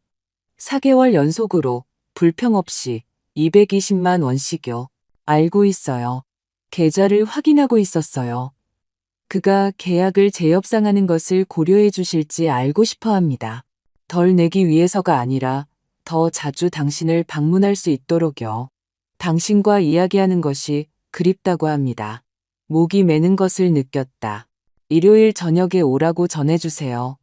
그가 제일 좋아하는 갈비찜을 할 거예요. 나는 변호사의 목소리에서 미소를 들었다. 전해드리겠습니다. 그리고 박 여사님, 상황이 나아지고 있는 것을 보니 기쁩니다. 감사합니다, 변호사님. 모든 것에 대해요. 일요일, 민준이는 꽃과 초콜릿 케이크를 들고 왔다. 아무것도 안 가져와도 되는데 내가 문을 열어주며 말했다. 그러고 싶었어요. 최소한의 것이에요. 우리는 함께 식사했다. 그의 일, 그의 새 아파트, 그의 미래 계획에 대해 이야기했다. 멀리 사는 민지와 민호, 조카들에 대해 이야기했다. 유리가 나타나기 전처럼 모든 것과 아무것도 아닌 것에 대해 이야기했다. 그리고 그것은 평범하고 편안하고 치유적이었다. 저녁 식사를 마쳤을 때 민준이는 배낭에서 봉투를 꺼냈다. 그게 뭐니? 내가 물었다. 열어보세요. 나는 조심스럽게 열었다. 안에는 법률 서류가 있었다. 조건 없이, 사용대차 없이, 아무것도 없이 완전히 내 이름으로 이전된 집 등기부등본이었다. 민준아, 이게 뭐야? 엄마 거예요. 항상 그랬지만 이제 공식적으로 100% 엄마 거예요. 저는 그 집에 대한 어떤 권리도 포기합니다. 하지만 그 집은 널 위한 거였어. 네가 부끄러워할까 봐준 선물이었어. 하지만 엄마는 안전한 재산, 엄마만의 공간이 필요해요. 그리고 그 집은 엄마 거예요. 저는 처음부터 그랬어야 했던 것처럼 제 길을 스스로 개척할 거예요. 눈물이 내 뺨을 타고 흘렀다. 그럼 너는 어디서 살 건데? 제 아파트에서 계속 살 거예요. 몇 년 안에 제 것을 사기 위해 저축하고 있어요. 제가 번 것으로요. 선물 받은 게 아니라, 민준아, 이렇게 하게 해주세요. 엄마, 제가 배웠다는 걸, 성장했다는 걸, 엄마의 희생이 헛되지 않았다는 걸 보여드리게 해주세요. 나는 그를 꽉 껴안았다. 내 아들, 더 이상 아이가 아닌 내 아이. 마침내 내가 항상 될 수 있다고 알았던 남자가 되어가고 있었다. 6개월 후 나는 바로 그 진달래길의 집에 있었지만 이제는 달랐다. 모든 구석을 청소했고 벽을 새로운 색으로 칠했고 모든 창문에 화분을 놓았다. 민지는 부엌을 개조하는 것을 도와주었고 민호는 정원을 수리하는 것을 도와주었다. 그리고 민준이는 매주 일요일에 나와 함께 식사하러 왔다. 때로는 동생들을 데리고 왔고 때로는 혼자 왔지만 항상 정시에 존중하며 다정하게 왔다. 어느 날 오후 우리 넷은 정원에 있었다. 나, 민준이, 민지, 민호. 내가 몇 년 전에 직접 심은 봉선화 그늘 아래에서 레모네이드를 마시고 있었다. 오늘이 무슨 날인지 아니? 내가 물었다. 무슨 날인데요? 민지가 물었다. 정확히 1년 전 내가 선영 이모 장례식에서 돌아와서 내 물건들이 마당에 나와 있는 걸 발견한 날이야. 어색한 침묵이 흘렀다. 엄마, 민준이가 시작했다. 아니, 나는 미소로 그의 말을 끊었다. 너를 기분 나쁘게 하려고 하는 말이 아니야. 1년 전 나는 모든 것을 잃었다고 생각했기 때문에 하는 말이야. 내 집, 내 존엄성, 내 가족, 내 아들. 나는 세 사람을 쳐다봤다. 하지만 실제로 일어난 일은 내가 환상, 거짓말, 가짜 관계들을 잃었다는 거야. 그리고 그 모든 것이 사라졌을 때 나는 정말로 중요한 것을 발견했어. 뭔데요? 민호가 물었다. 너희들, 내 곁에 남은 사람들, 나를 위해 싸워준 사람들, 가족이 완벽하지는 않지만 진짜일 수 있다는 걸 보여준 사람들. 민준이는 조용히 눈을 닦았다. 나 자신에 대해서도 뭔가를 발견했어. 내가 계속했다. 내가 강할 수 있다는 것. 경계를 설정할 수 있다는 것. 죄책감 없이 존중을 요구할 수 있다는 것. 사랑의 부스러기를 받아들일 필요가 없다는 것을. 엄마는 우리 모두에게 교훈을 주셨어요. 민지가 말했다. 때로는 가장 위대한 사랑은 더 이상은 안 되라고 말하는 사랑이에요. 맞아. 그리고 오늘 1년 후 나는 내 정원, 내 집에서 나를 진심으로 사랑하는 내 아이들과 함께 레모네이드를 마시고 있어. 평화롭게, 평화롭게. 세 사람이 반복했다. 우리는 레모네이드 잔으로 건배하고 웃었다. 그리고 오랜만에 처음으로 모든 것이 제자리에 있는 것 같았다. 그날 밤 아이들이 떠나고 혼자 남았을 때 나는 마지막으로 한 번 더 정원으로 나갔다. 별들을 보았다. 1년 전 내 인생이 끝났다고 생각했을 때 보았던 바로 그 하늘. 하지만 끝나지 않았다. 다시 시작되었다. 나는 넘어졌고 부서졌고 바닥을 쳤지만 일어섰고 가장 중요한 교훈을 배웠다. 존엄성은 선물하는 것이 아니라는 것, 지켜내는 것이다. 존중은 구걸하는 것이 아니다. 요구하는 것이다. 진정한 사랑은 모욕하지 않는다. 드높인다. 그리고 절대로 당신에게 쓸모없는 모든 것을 인생에서 청소하기에 너무 늦은 때는 없다는 것. 비록 그것이 한동안 혼자 남는 것을 의미하더라도. 왜냐하면 온전한 존엄성을 가지고 혼자 있는 것이 모욕 속에서 함께 있는 것보다 낫기 때문이다. 나는 별을 보며 미소 지었다. 고마워, 선영아. 나는 내 동생을 생각하며 속삭였다. 인생은 짧고 우리를 소중히 여기지 않는 사람들과 낭비해서는 안 된다는 걸 가르쳐줘서 고마워. 바람이 부드럽게 불어 봉선화를 흔들었다. 그리고 맹세컨대 나는 그 바람 속에서 내 동생의 대답을 느꼈다. 천만에 언니. 이제 살아. 진짜로 살아. 그리고 그것이 바로 내가 한 일이었다. 나는 존엄성과 평화와 자존감과 내가 가장 중요한 전투, 내 영혼을 위한 전투에서 이겼다는 확신을 가지고 살았다.